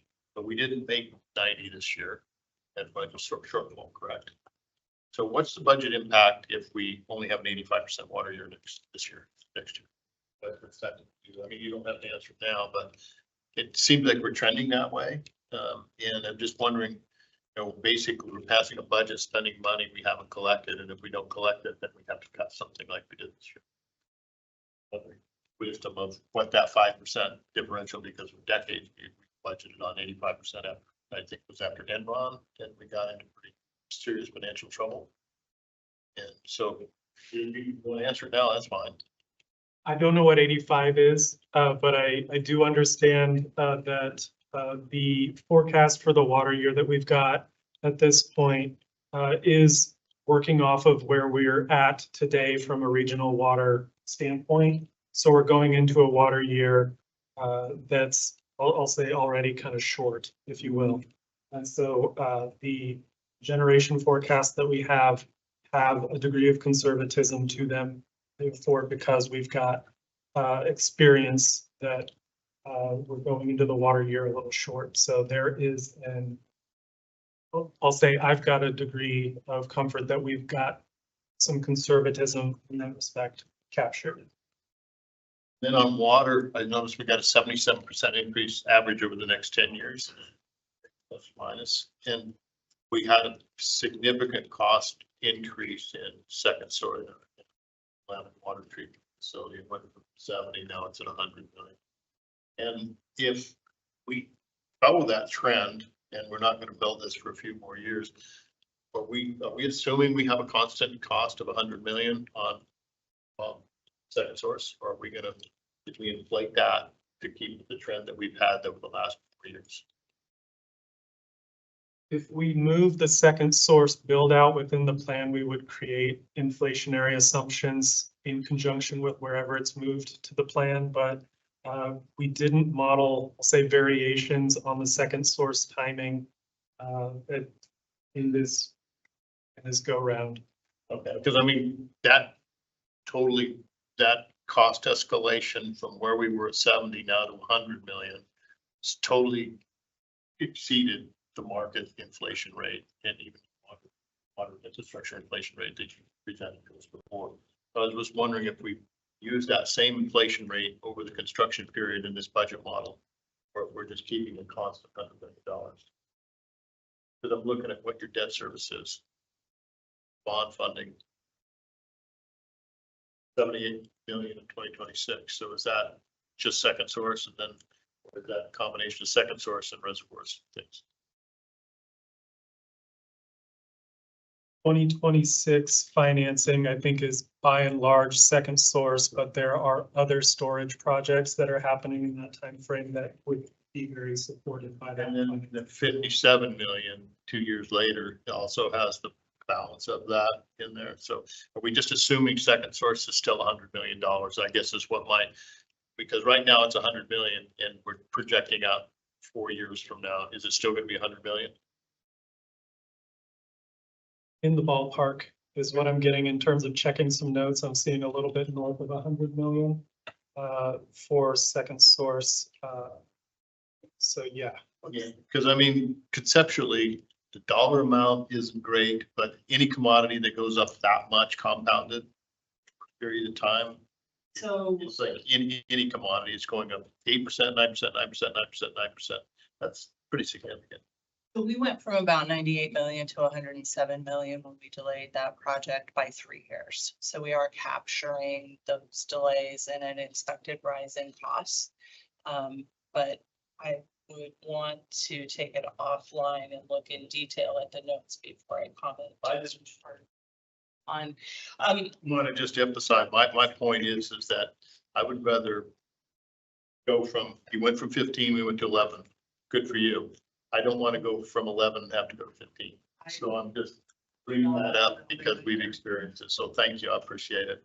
And if I could just circle back to your question, it's somewhere in the ballpark of 5 to 6 million a year in a difference in our budget if we were to look at a contribution margin risk tolerance that incorporated 85%. I can firm up those numbers for you and assign a percentage. One of the ways that we do have available is through the power reserve, and that maybe helps us balance between what we think of as a reasonable or more likely outcome conservatism, and then we can go to those reserves, which we're modeling like we did this year for those more extreme events. And we have modeled just north of $20 million in reserve target increases over the 10-year plan, not all to the power reserve, but to address increasing risks in our business. Thank you. Borowski? Thanks. Yeah, echoing what Mindy said about you guys going out and hearing what we had to say about the rates and bringing it down 4%. Something that would help me explain this to my constituents is some concrete examples. So I'm looking under operational savings. You guys saved about 1.8% in operational savings. To me, that if you could have tangible things that staff went in and looked and said, hey, we knew that the rate increase was going to be high, and so we decided this. And I mean, 1.8, if rates are going up $13, I see 1.8 as being $2 less a month, basically. That was realized through operational savings. And so if I could have concrete things that you can say, hey, we decided, or we sharpened our pencil and this is how we did it, that helps me to say, hey, we looked under every rock. Here are some of the things, here are some of the bugs we found under the rocks, and we were able to utilize those for savings. So that would be helpful for me in explaining this to my constituents when they come to me and say, for an increase, I'm sure you did everything, and I could say, well, we did. So that would be helpful for me. But again, I'm encouraged by the drop of 4% from 15% when we first saw this to 11. The other thing that I'm very encouraged by was we're taking a really big bite here in 2025. That's going to pay off because that's baked in for the next 10 years with it basically for eternity. But the thing that really piqued my interest was the fact that you said with these types of increases, with our 11% here, 5.3, and then kind of, to me, acceptable increases, Leabrook's going to be totally funded without going into debt service. And to me, that's something that was a decision that this board made back before to pre-fund it. And this is kind of the impacts of that. It's this big bite of the apple up front. But to know that that's something that we're not putting onto a future board is very encouraging to me. And so when I heard that, that just really made me feel good that we stood up as a board and saw our commitment to this project when we made that decision to decommission and know that that was going to be a $200 to $250 million chunk. We were responsible and decided to pre-fund it. So that was very encouraging. So thank you. I forgot to push my button. Thanks, John. Sonia, anything from you? Yes, I had a couple of questions. I'm putting things in the chat, but I think that may not be the best strategy. I'm very thankful for staff going through and taking a deeper look. And also with that, I also want to think about the optics a little bit of having a rate increase in October and then 3 months later having another rate increase of, another 4 or 5%. So I'm just curious, will we as a board have to vote in October to raise it to pass on the BPA rate increase and then have to vote again in February? Well, I guess we would vote in December to raise the rates in February, correct? How does that work? Yeah, Commissioner Carlson, there is already board policy in place that allows staff to pass through BPA specific rate increases when they occur, which is in October 1st. And so that would require no board action since that is already in board policy. The only board action would be in December when the board is approving the 2026 budget and potential rate actions. Does that answer your question? Yes, it does. Thank you. Okay. I appreciate that. I think I'll still want to sit on it maybe a little bit because, even though, yeah, we won't have to vote on it again, having the message go out, oh, the rates are increasing, and then just another 3 months later, they're increasing again. I think we just need to be very careful in the messaging there. And I also appreciate that we don't know exactly what the BPA rate is going to be. So instead of, preemptively raising it, because maybe it's unlikely, but it would be nice if BPA could also go back and sharpen their pencil and see if it's, possible to not have a 4% rate increase. So again, thank you for looking at that alternative. And then I just had a quick question, and I don't think anybody on the panel can currently answer it, but if we can get some thoughts later. So we said that, a number of our customers are energy burdened above that 6% level. And I'm curious if we track any data when customers apply through the income program to suggest that the amount that we are giving actually brings them down in the not energy burdened category by giving them the one-time amount that we do per year. I'm just curious what that delta is for them. So if we do have any data, I'd like to see that after the fact. That's it.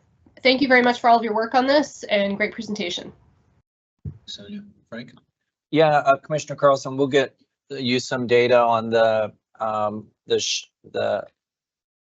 information on customers that are burdened and how the programmatic qualifications work for that and some additional data. We do recognize, I think, an opportunity to change how those funds are distributed because of that question that you raised. And so we're going to be looking at one, establishing the funding level, which I think we have a pretty good feel for, but then also trying to look at ways to make that a little bit less of a blunt instrument in how we distribute those funds based on need. So more to come on that. Your question is very appropriate in its timing. I did, on your first question relative to the Bonneville and splitting out the pass-through, I think we agree with your message, your comment around the importance of messaging. We have started coordinating with our communications team on what and how that looks. We also think there's a benefit to splitting out and kind of highlighting and making the Bonneville portion of what we do very transparent, maybe more transparent than it is when we just meld all the rates together. So there's potentially some benefit to kind of daylighting the Bonneville impact on EWEB, especially as we go into a new contract period. And so there's some importance and some challenges with communicating it, but also there's some opportunities with splitting out the Bonneville portion as well. So we agree with the importance of the communications that you mentioned.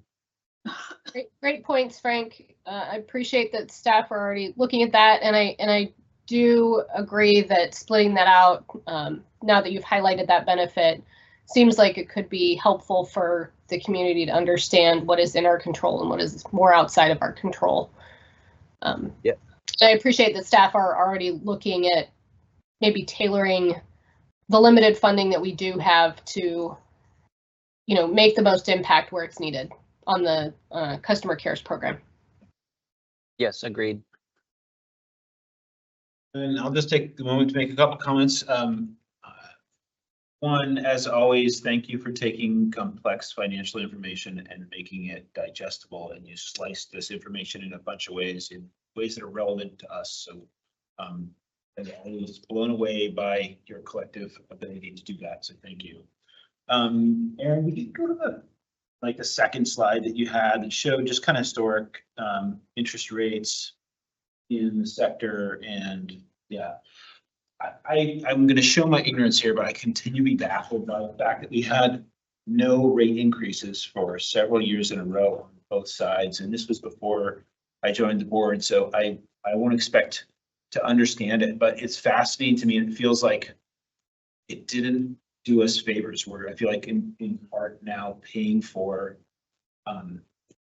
that step taken, maybe not. And if there's a different explanation that will help me wrap my head around it, I'd love it. But I can't help but think that this is part of the reason that we're now in such a tight spot, because clearly the same capital investments were on the horizon.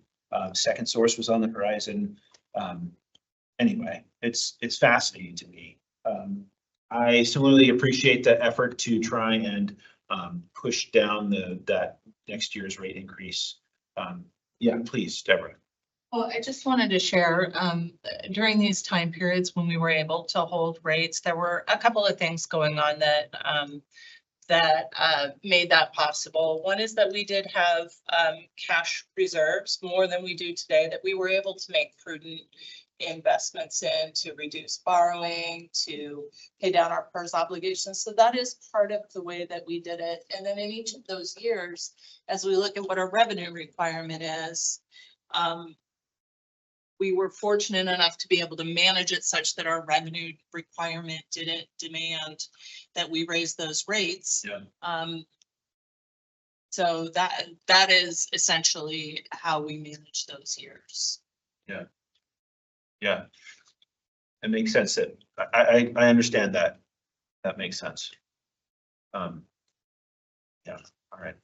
Commissioner McCray, it's an interesting dilemma when you think about the trade-offs between cost causation, when that is occurring, the fact that we can, in some cases, be over collecting or under collecting, and kind of getting back to Commissioner Brown's question around, mitigating for various uncertainties and scenarios. And it's part of the reason we do have certain reserves. We have some conservatism, I think, as Aaron referred to it, as a stressed model. So we do put some of that, we bake it in, but we also have reserves that can mitigate for that. The flip side of that is when reserves get too high, because then you're holding your customers' money. And I think that's what we saw in the 2013 to 2015 range. We were sitting on a lot of cash, and it wasn't our cash, and we weren't ready to make the investments that we're making today. And so there's some fiscal management and a recognition that it is not our money, and we have to be able to plan and work around that and be able to manage that appropriately. So I feel really good about the work that this team did, and not just this team, but all the partners they have out in the utility. Not just understanding, oh, here's a number, but what's driving that number, and what are the scenarios and the risks around that number. Feel really, really confident in the team and what they sort of wrestled through this year. Not just this year, but in particular this year. Yeah, thanks. No, and I can appreciate the efforts involved too in maintaining no increase in rates for a period of years. Must have been taking some serious work, notwithstanding what you just said, that there were extra cash reserves, and I'm certainly not advocating that we, over collect, as you pointed out. It just, like, to me, that's the opposite of gradualism, which is one of the principles. And I appreciate some of the. It absolutely, you look at that and you go, it's a fair question. What was behind the reason that there's a divergence in those lines? It's a absolutely fair question. Thanks for the discussion. Anything else on this topic? I had a quick comment there. Yeah, please. Because I was on the board kind of back when we started, well, not as long as John Brown, but back when a lot of the conversation around affordability hit, we had more of a reputation for having higher rates. And I don't hear that from customers as much. But there's so much that we couldn't have anticipated in having the pandemic and the skyrocketing inflation that we've had over the last couple of years. I think we were on a great trajectory until these shocks hit our system.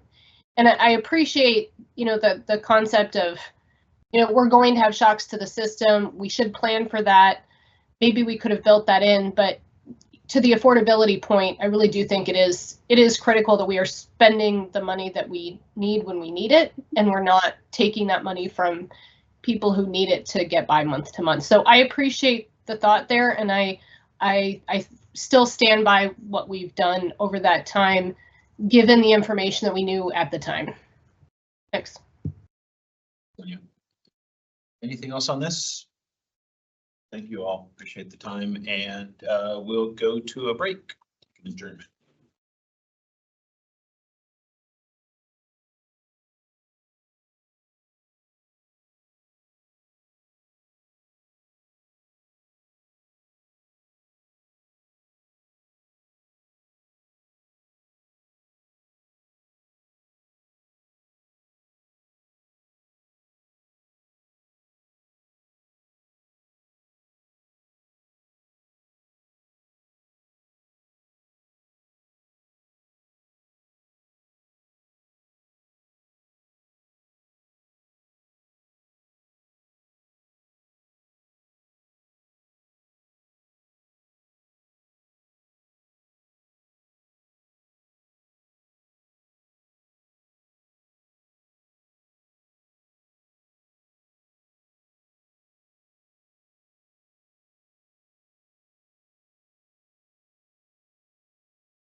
2024 meeting of the Eugene Water and Electric Board. And we're gonna go right for the next topic, which is rate design, initial priorities and drivers. Frank? President McCray, Commissioners, good evening. For the record, I'm Frank Lawson, CEO and General Manager. Joining me up here is Adam Rue, EWEB's Rates Manager. And before we get into the presentation itself, I wanted to provide a quote that I heard last week. It was a speaker at the Western Energy Institute annual meeting. And the quote was, when someone puts forth policy, they open themselves up to critique.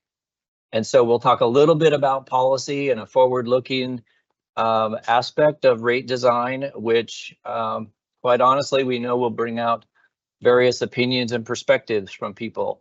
The opposite of that is when you don't do that, you just leave everybody with some sort of vibe that doesn't provide much usefulness. And so the intent is to actually talk about some specifics.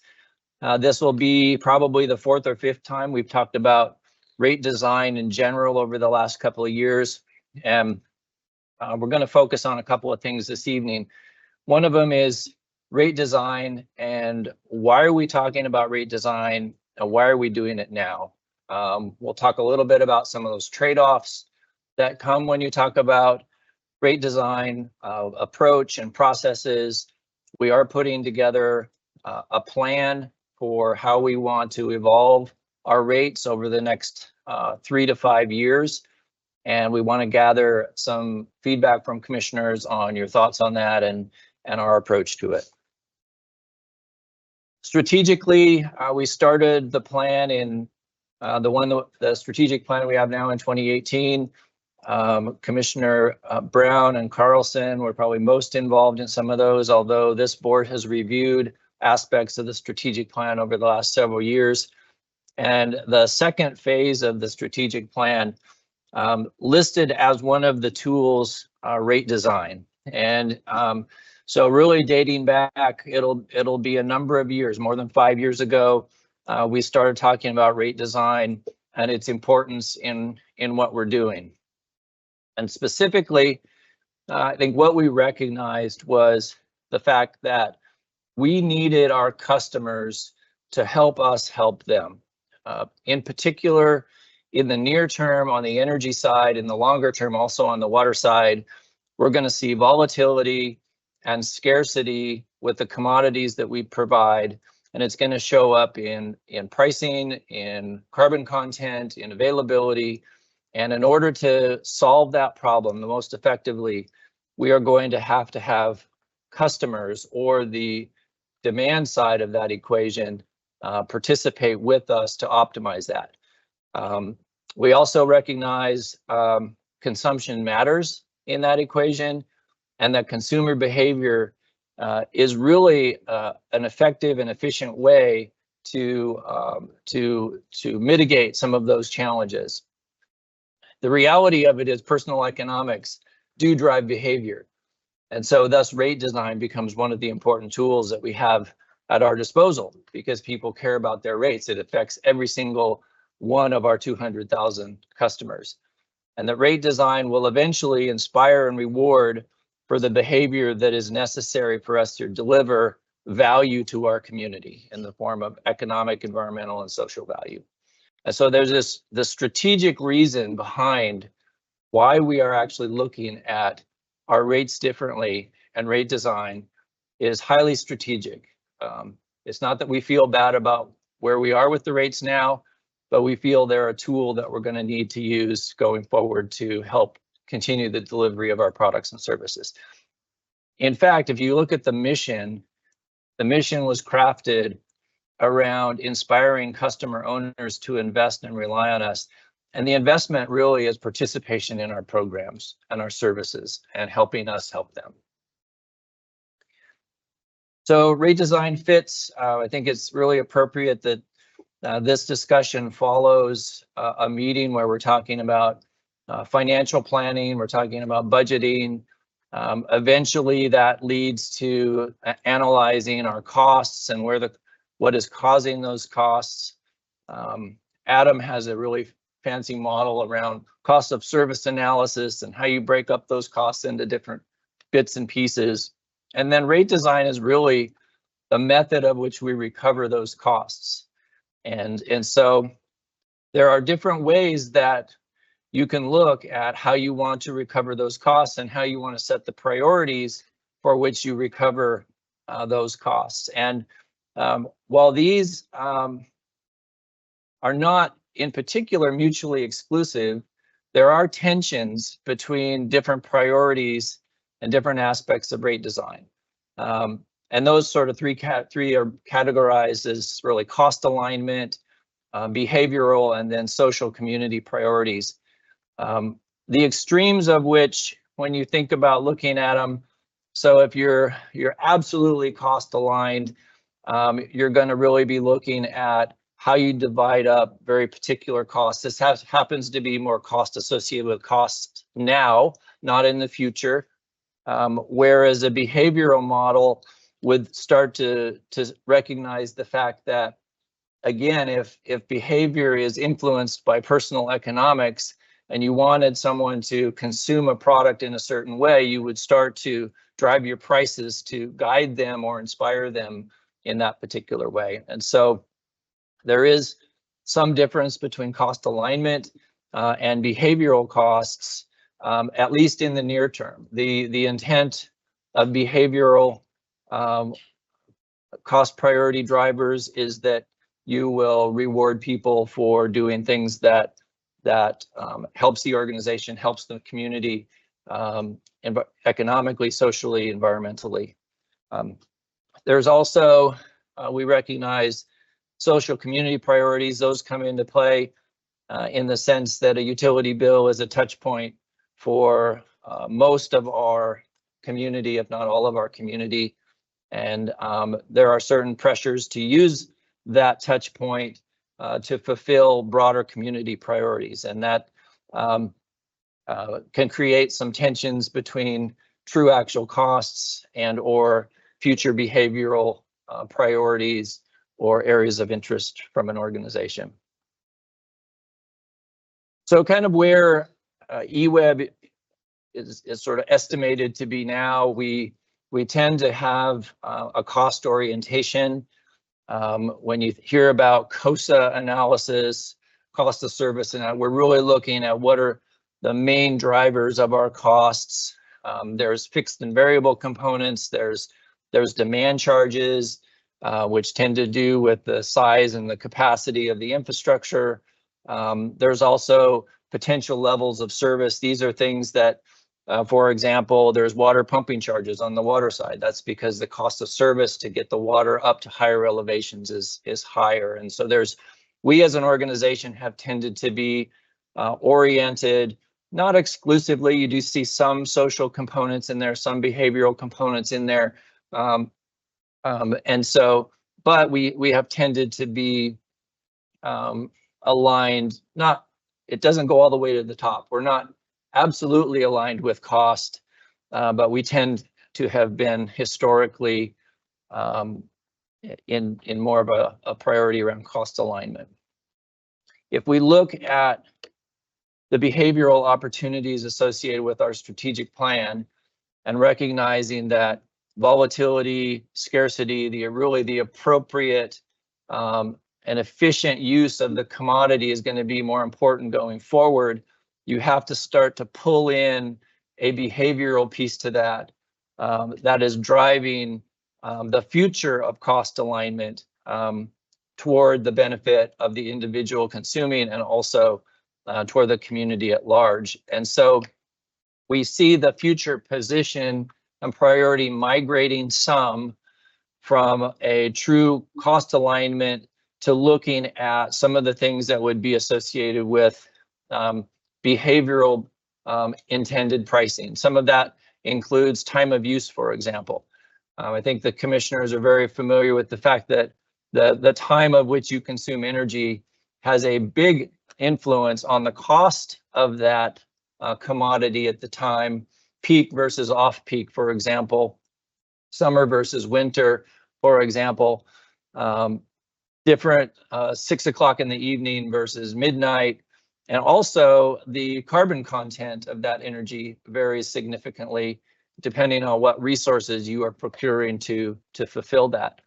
Time of use as an example, demand response programs where we can use that to shift and work with customers to shift energy consumption, how that affects the efficiency and conservation programs we have, that can be more rewarding than it is today. And then looking at some of the other pieces associated with what could drive beneficial behavior. A lot of it at this point is around some specific tools that we think would work.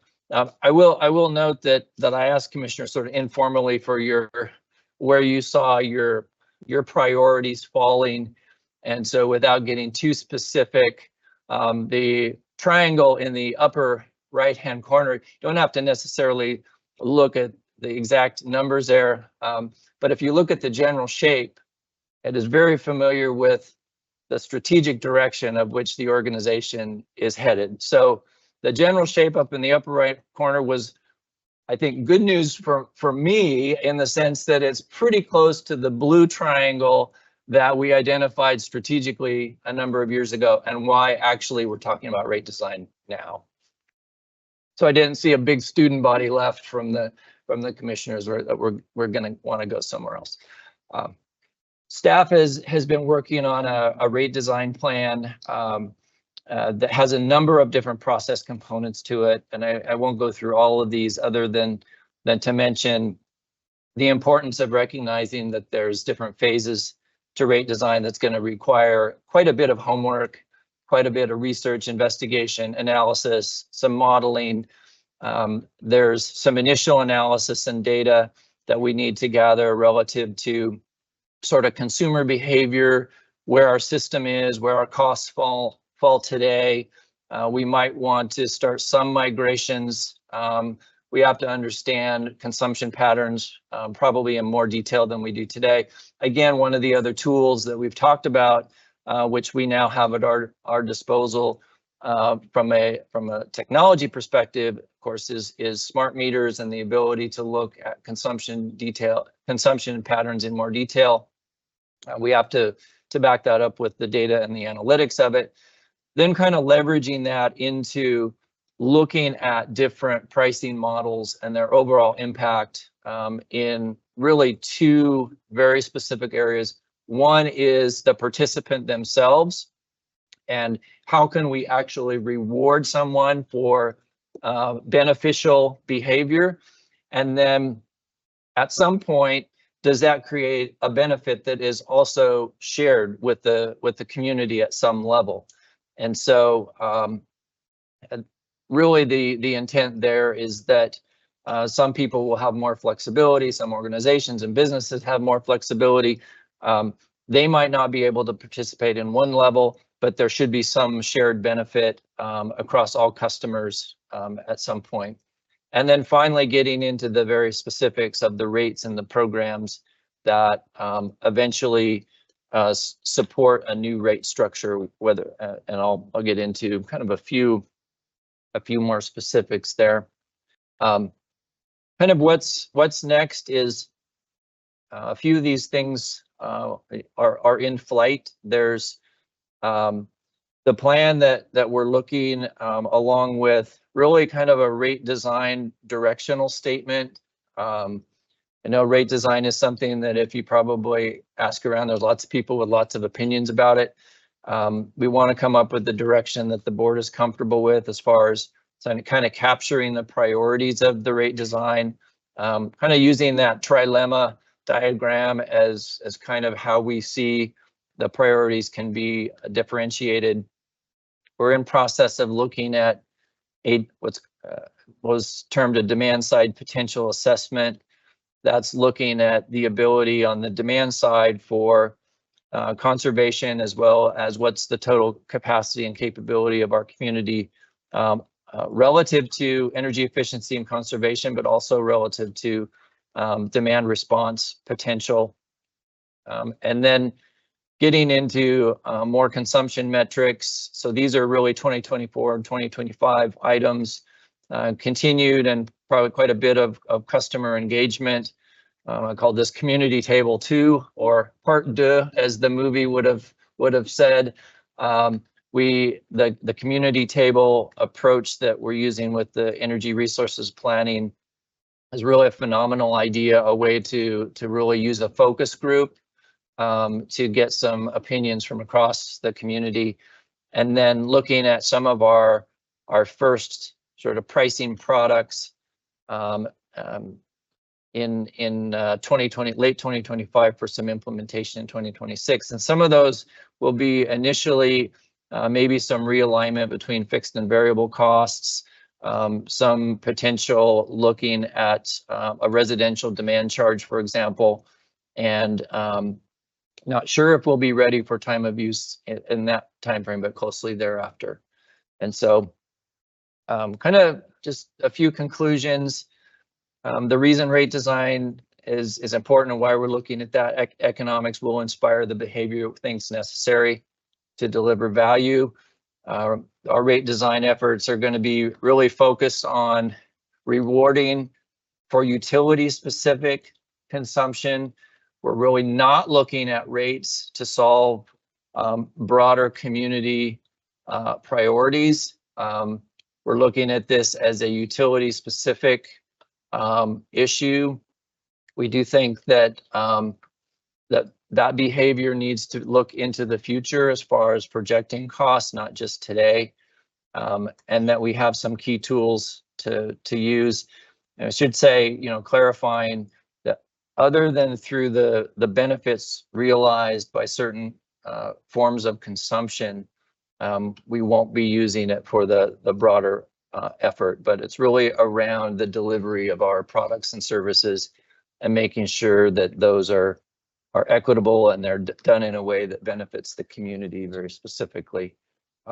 And so with that, there were a few sort of policy comments in there, but would be interested in getting commissioner perspectives on rate design. Our next touch point will probably be in December when we come back and talk more specifically about what we think some of the key rate design priorities will be, and what some of the next actions are going to be.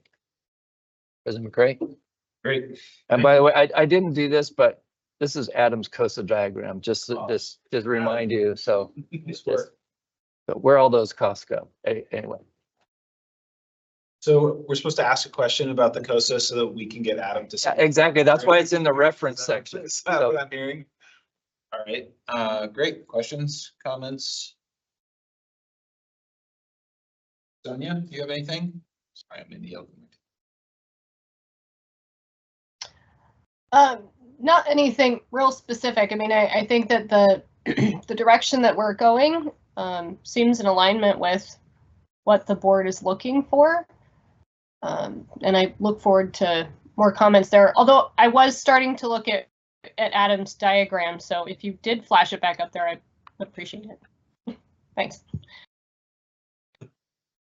All right, Mindy.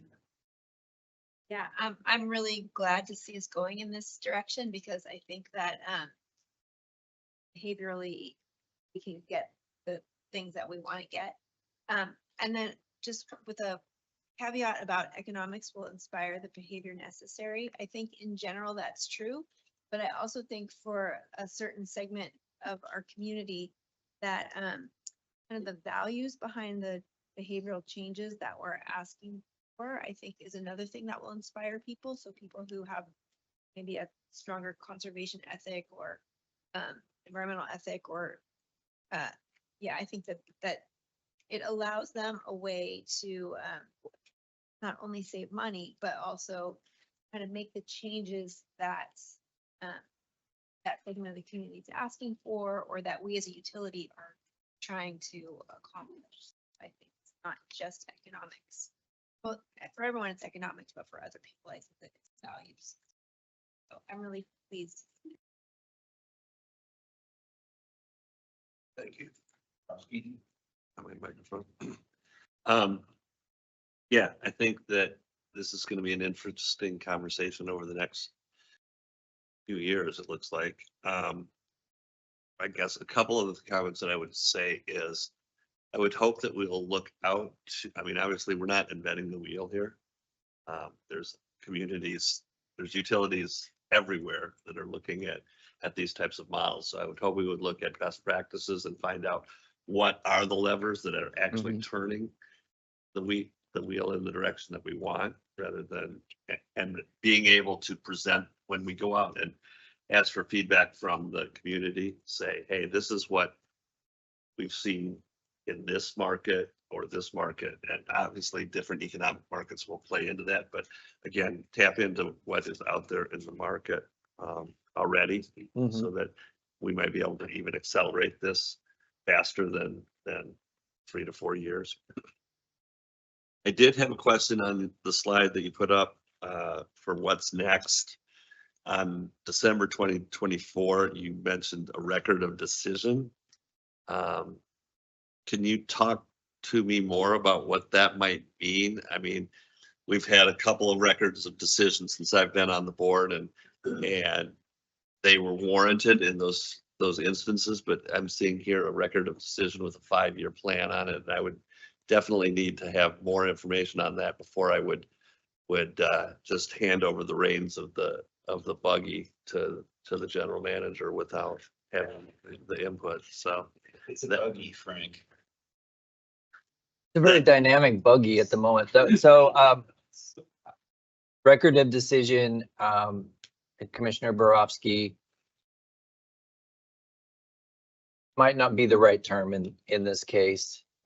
We generally use records of decision at a management level to capture a decision, what it's meant, what it, the logic behind it, the impact going forward.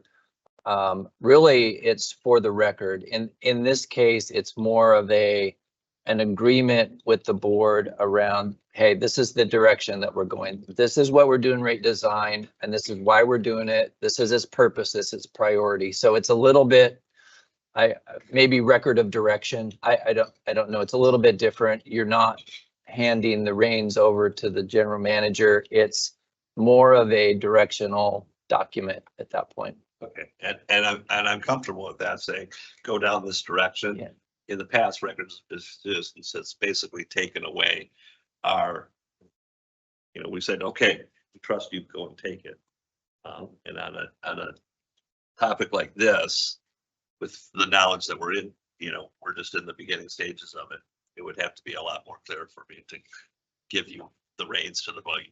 Yeah, and I think I probably use that descriptor in the sense that there's nothing in policy that says a board reviews a rate design plan, for example. And so having the intent, and I'll come up with a fancier term for it, the intent is that the board and the organization are aligned on the direction that rate design is going.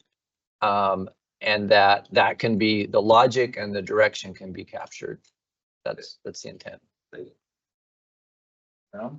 Yeah, I'm very pleased with the direction this is going, and I remind some that I think was 8 or 10 years ago, you handed out these meters to forward others, and we got to actually live behavior modification and see what it could do. And it was eye-opening for an old guy like me that's used to incandescent light bulbs. When you change out the LEDs, and you make sure when you run the dishwasher and your dryer and everything else, and it's actually really easy to accommodate, to adapt to this behavior modification, if even old people. And that's, and so that I'm glad that we're kind of going this way and everything else. And I'm looking forward to seeing where we go. And I just hope it doesn't take another 8 years to get to where we're going to go, because it will make a difference. I agree with you, Commissioner. The whole, where we are strategically is putting the pieces together. And we've been putting pieces together. We have EES, a new CIS system, a new finance system. The metering has been through a COVID epidemic.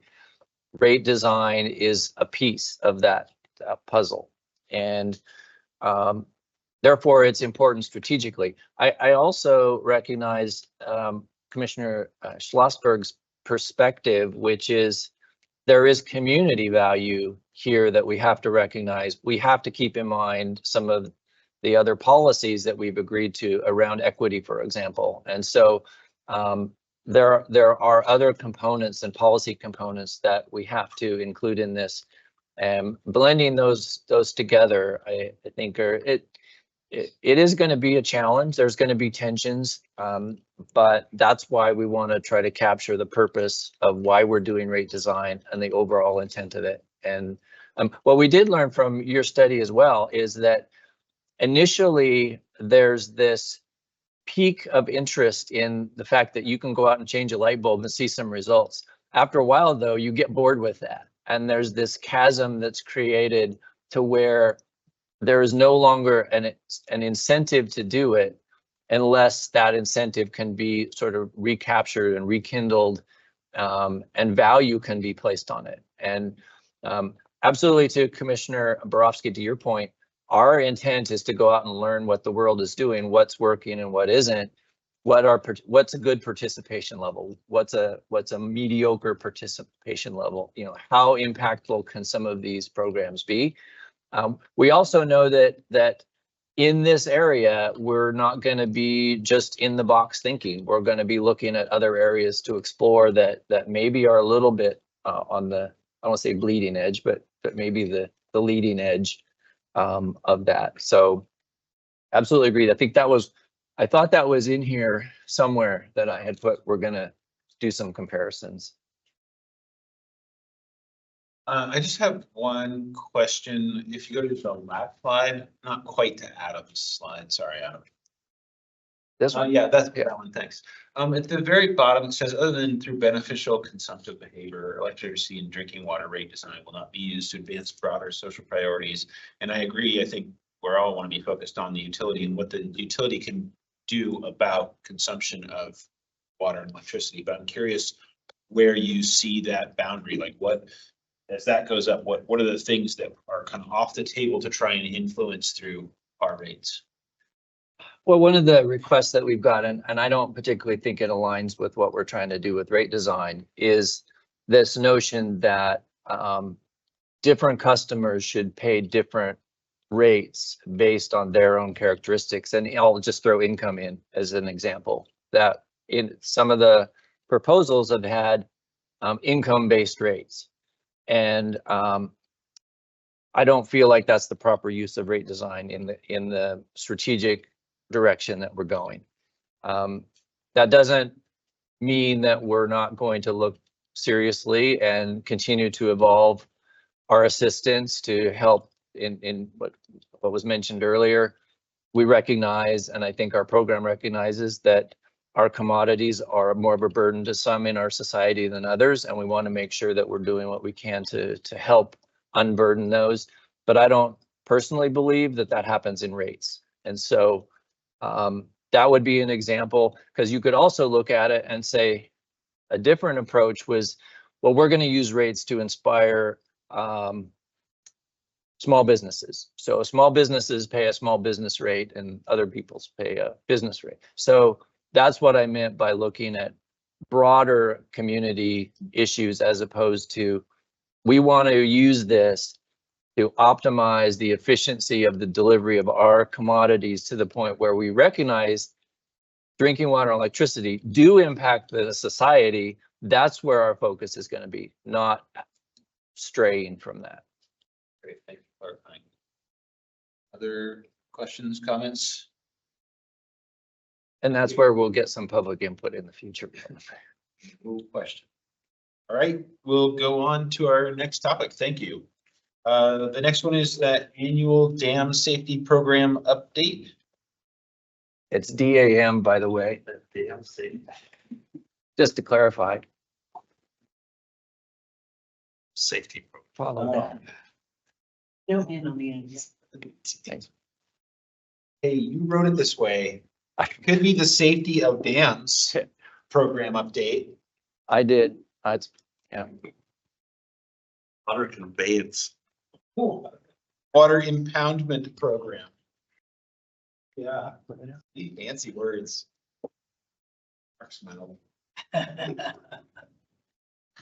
Good evening, commissioners. I'm Lisa Krentz, Generation Manager. Joining me up here tonight is Laura Ullman. She is our Chief Dam Safety Engineer and also our Dam Safety Program Supervisor.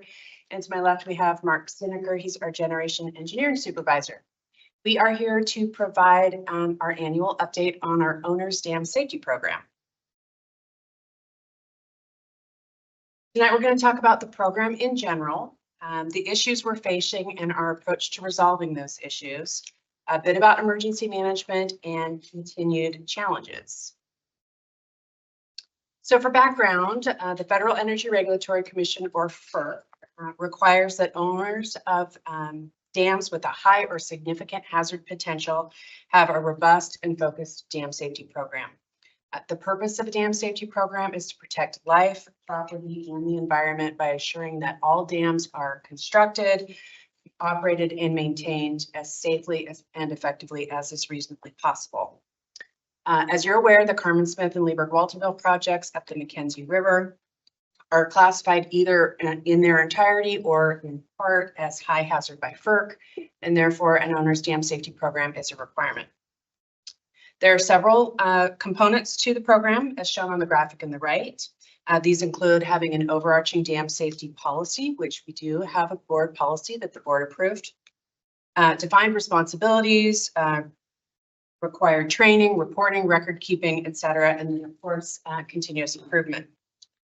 Now, EWEB's dam safety program has evolved significantly over the last many years. Although we had a dam safety program prior to 2019, in that year, we established a separate department that's focused solely on dam safety. And that was something we did following recommendations in an audit report by the Association of Dam Safety officials. And in the past 5 years, we have continued to expand and improve upon our program. For example, we have staff that are focused solely on dam safety, which we'll talk about just a little bit more. We have consultant teams, which you'll learn more about from Laura later. And we meet with the executive leadership monthly and also do this annual update to the board to ensure that dam safety issues are understood at the highest levels of the organization. And as required by FERC, an audit of the program to evaluate its effectiveness is required every 5 years. The last audit was done in 2019, out of which we developed some significant changes to our program. The next audit is due this fall, so that's coming up in actually just a couple of weeks. An audit report following that audit will be provided both to EWEB and to FERC, and then we will incorporate recommendations from that audit into our program. In terms of staffing, the Dam Safety Department consists of 5 permanent staff. This includes Laura Ullman to our right. She is our Chief Dam Safety Engineer. That is a formal designation by FERC. It needs to be approved by them and it has specific requirements and responsibilities. I'm happy to report tonight that FERC has recently officially approved Laura as our Chief Dam Safety Engineer. And I wanted to take this time to congratulate her and EWEB. And then also to very much and sincerely thank Mark Stinneker, who has been acting as Chief Dam Safety Engineer for nearly the last 2 years, in addition to all of his other duties. So thank you very much, Mark. Laura also serves as the supervisor of the dam safety team. That includes engineering and regulatory staff. And I'm also happy to report that we are finally fully staffed. We've hired some excellent folks over the last couple of years, and we're in great shape moving forward. With that, I'll hand it over to Laura for more specifics. Thanks, Lisa. Good evening, commissioners. We're going to start with the Carmen Smith project. In the generation division that reports to Lisa, the licensed deployment team works on capital projects to provide fish passage, flow release structures, and fish habitat. All these projects have a dam safety design component, which is evaluated by FERC. Also in the generation division that reports to Lisa, the dam safety team monitors and evaluates dam safety improvements that are required for safe operation of the project. In addition, we provide guidance to the licensed deployment team regarding dam safety aspects of the license required projects. We now have 2 systems in place in support of the fish passage and dam safety projects at Carmen Smith. These are the dam safety owners owner's dam safety representative, and the Board of Consultants. First, the dam safety owners representative. In response to feedback from FERC and from our agency partners, we have Cornforth Consultants under contract as dam safety owners representative. The scope of this contract is to be an extension of the dam safety team, leveraging their depth of dam safety experience and helping us to efficiently navigate the complex regulatory requirements of FERC dam safety. The Board of Consultants process is a FERC requirement since July of 2021, and it's comprised of a team of 4 independent consultants who are experts in the field of dam safety. The BOC reviews final designs and advises whether we have adequately addressed all dam safety concerns prior to FERC review and approval to construct the project. This process allows for expert review and guidance, but also provides us with an opportunity to work directly with FERC staff on the proposed designs. BOC meetings provide FERC staff with earlier and more frequent review of project designs.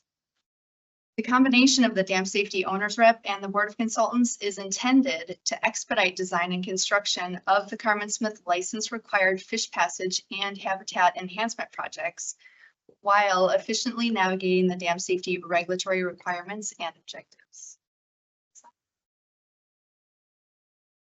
We discovered sinkholes in Trail Ridge Reservoir in May of 2021. EWEB immediately started an investigation, and this included dye testing, diving inspection, geophysical surveys, geotechnical investigation, and installation of monitoring equipment. We finished the geotechnical drilling program in 2023. The sinkhole discovery has had immediate impacts on both operations and our ability to advance the design of permanent fish passage at Trail Ridge Dam. The cause of the sinkholes and the risk posed need to be fully understood before we can continue with any design and construction at Trail Ridge Dam. Based on the results of the sinkhole investigation, EWEB, our consultants, and the Board of Consultants agreed that the sinkholes are unlikely to progress in a way that would cause failure of the dam. This investigation report was completed and submitted to FERC for review in May of 2024. To increase the confidence in this determination, the BOC recommended that we perform a semi-quantitative risk analysis focused on the Trail Ridge sinkholes. FERC agreed with this recommendation and suggested that a quantitative risk analysis, which is more comprehensive, was more appropriate. FERC also asked that we include the proposed trap and haul facility at Trail Ridge into the quantitative risk analysis, both of which we are now planning to do. Based on availability of FERC staff and our consultants and subject matter experts, the earliest we could schedule that risk workshop was November 4th through the 8th of 2024. The workshop participants will include EWEB staff, FERC staff, our sinkhole investigation consultant team, the trap and haul design consultant team, and the Board of Consultants. The workshop is then followed by a written report that documents the findings. The report is reviewed by the Board of Consultants. The report is revised based on Board of Consultant recommendations, and then the report is finalized and submitted to FERC for review and approval. We expect this process to inform how we move forward on the trap and haul facility design. Next slide. Applicable to both the Carmen Smith and the Lieberg-Walterville projects, EWEB submitted an updated site-specific seismic hazard analysis to FERC in November of 2022.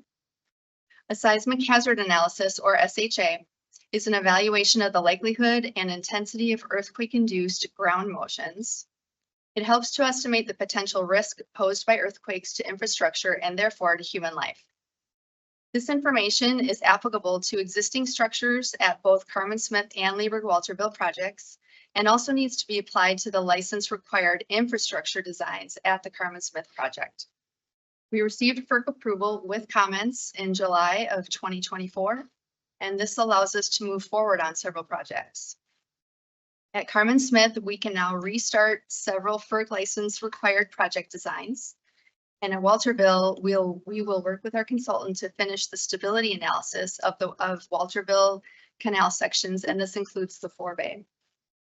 Next slide. Lieberg Canal.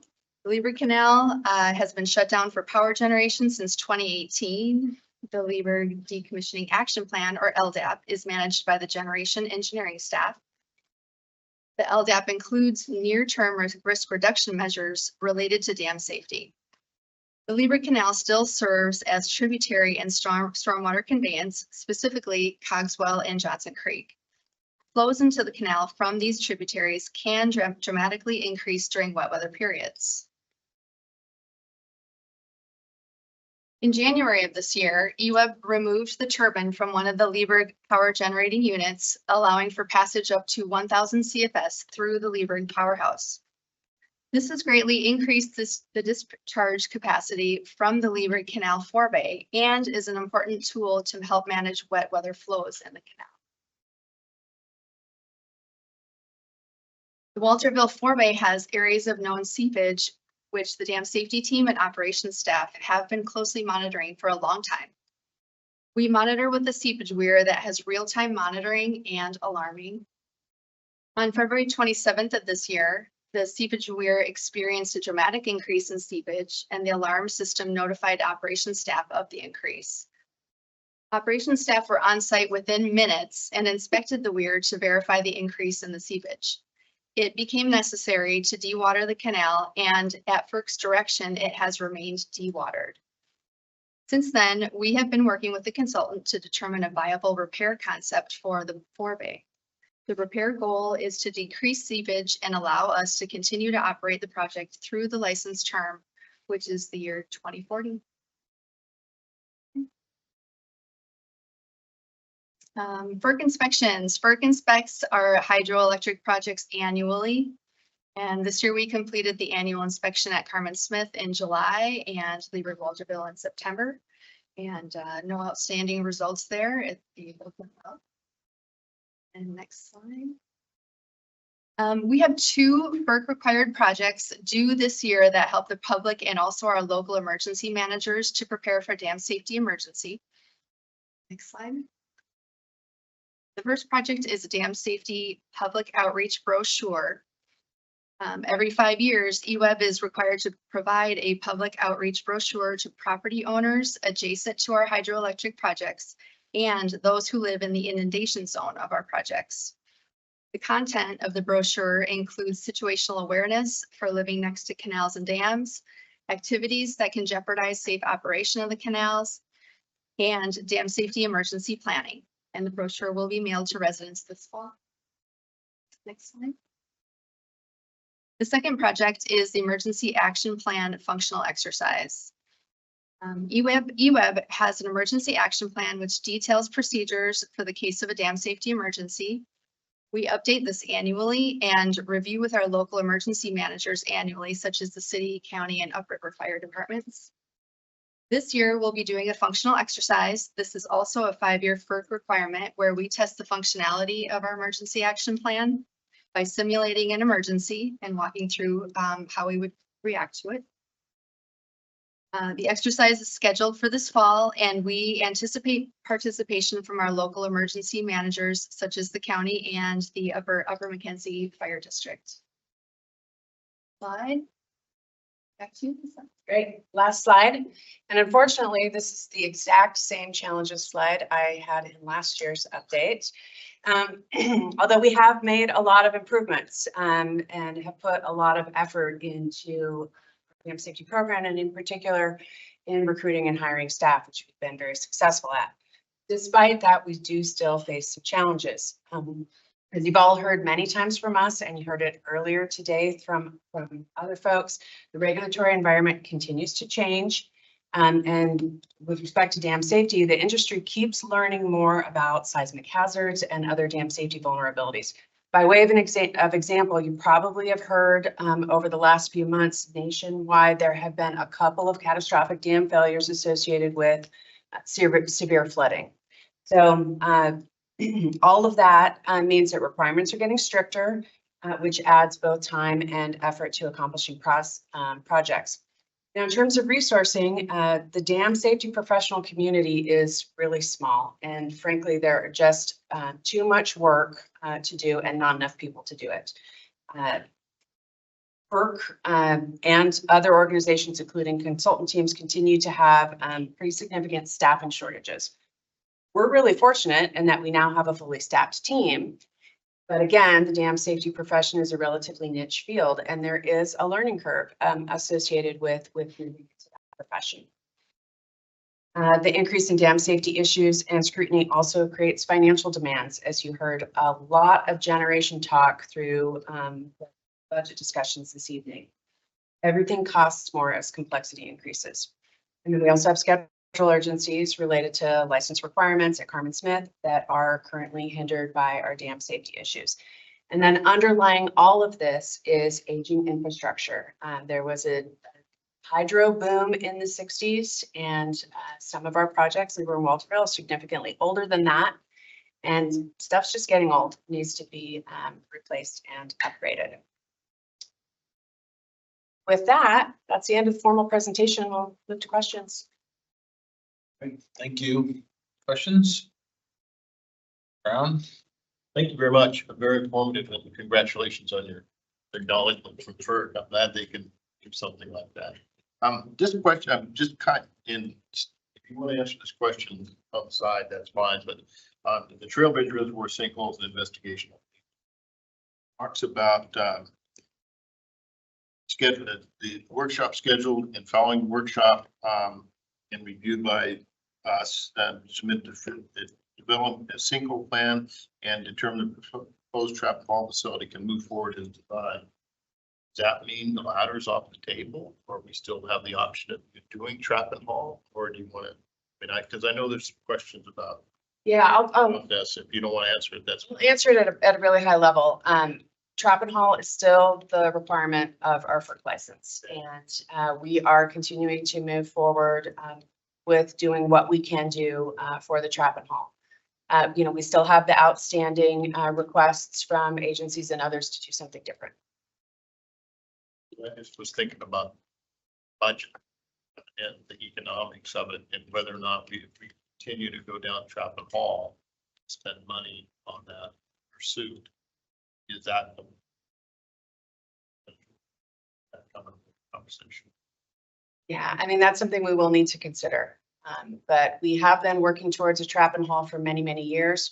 We are fortunately nearly at a place where we think that we can kick that design free and actually make some real forward progress on the trap and haul design. As that relates to the other matters is still yet to be seen. Others? Brodsky? Great. It sounds like that come together meeting that's happening in November. To me, it sounds encouraging.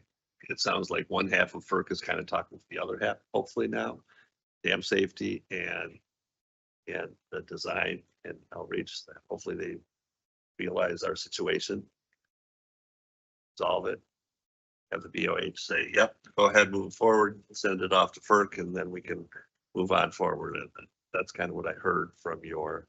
Yeah, just to clarify, the workshop in November is specific to dam safety. So it's FERC Division of Dam Safety.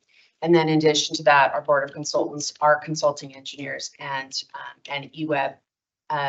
FERC's Division of Hydroplan and Compliance is not a participant in that. It's very much a technical workshop to ensure that all the dam safety needs are evaluated with respect to the trap and haul.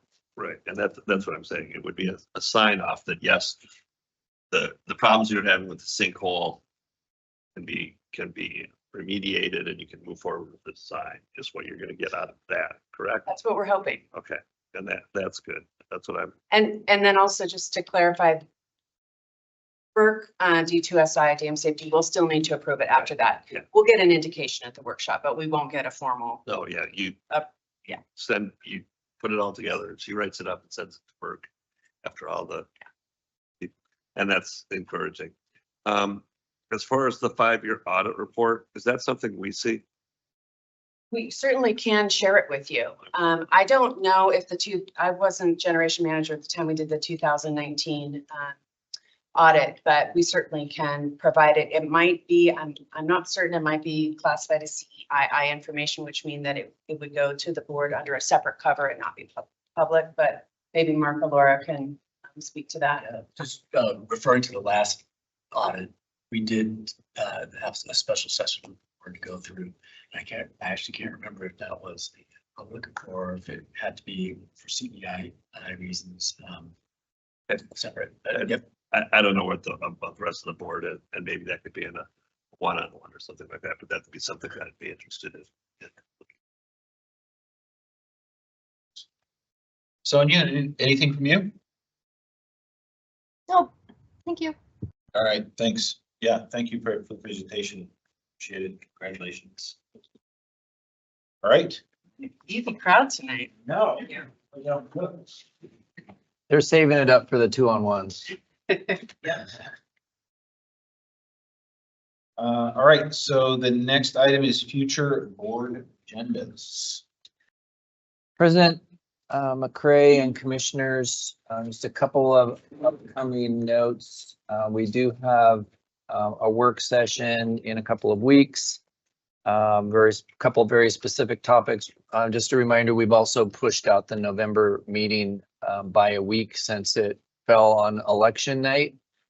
And so that's of note. And I will be working, President McCray, with you and Vice President Borofsky on November and December, which are sort of overbooked at this time. And if anybody can volunteer for a later flight, then we'll give you some kind of travel credit.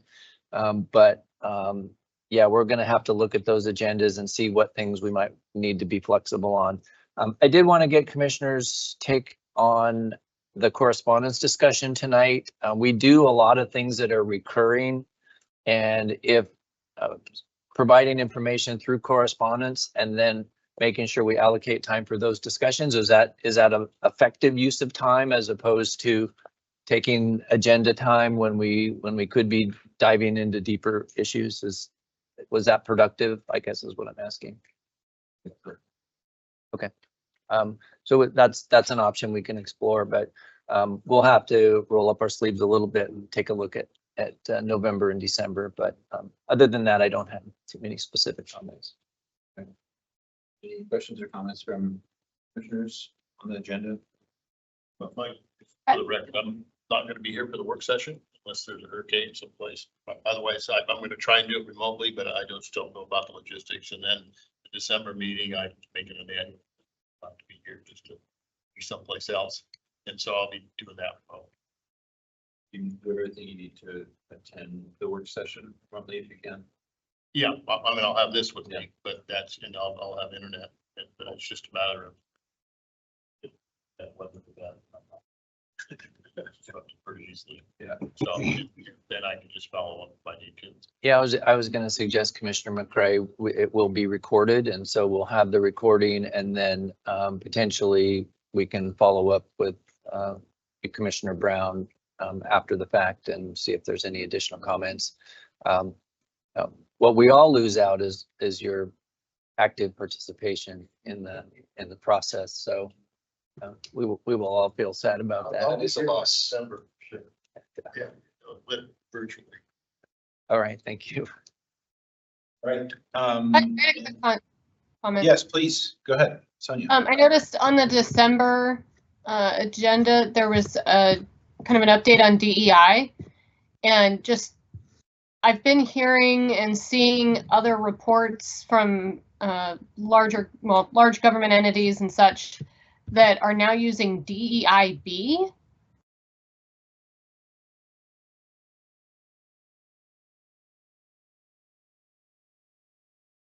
Yeah, go ahead. Yeah, please Hi, Sonny, this is Rod. Yeah, you're right. There's various ways to label and B is belonging. So that's a common term that's used in the industry, if you will. But the general principles are all the same. Sorry, great, thanks. I was on mute when I said that. Anything else, Sonia? Nope. Board wrap up. Mindy? I have a question and a comment. A question is about the ethics webinar that you put in your note to us. I'm curious, is there a date that we have to have that done by? Is it annual? It's just one time within a commissioner's term, so it's a new bill that was signed into law, and so the webinars are just now becoming available. As Commissioner Brown pointed out, October is already full, but we found some openings in November and December. I didn't see a deadline on that, but I would say the sooner the better. Thank you. And then something I forgot to say at the beginning, in comments, is that I attended the documentary on the College Hill Reservoir at the art house, and I know that in the interview with the filmmakers, they expected to go into making that documentary, but was gonna be like not happy about it, but featured prominently in it, and Laura Farthing was highlighted in it, and I thought it was a really great homage to the College Hill Reservoir, and it was a fantastic movie. So it does look good. Others? Just a comment on that, I appreciate that. I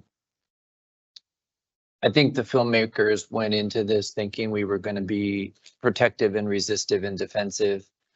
And even though we don't always like to just jump out in the public at some times, I think it was a real good lesson that being transparent, being open, communicating with people in a lot of different forums, you kind of have to trust that they're not going to take things out of context and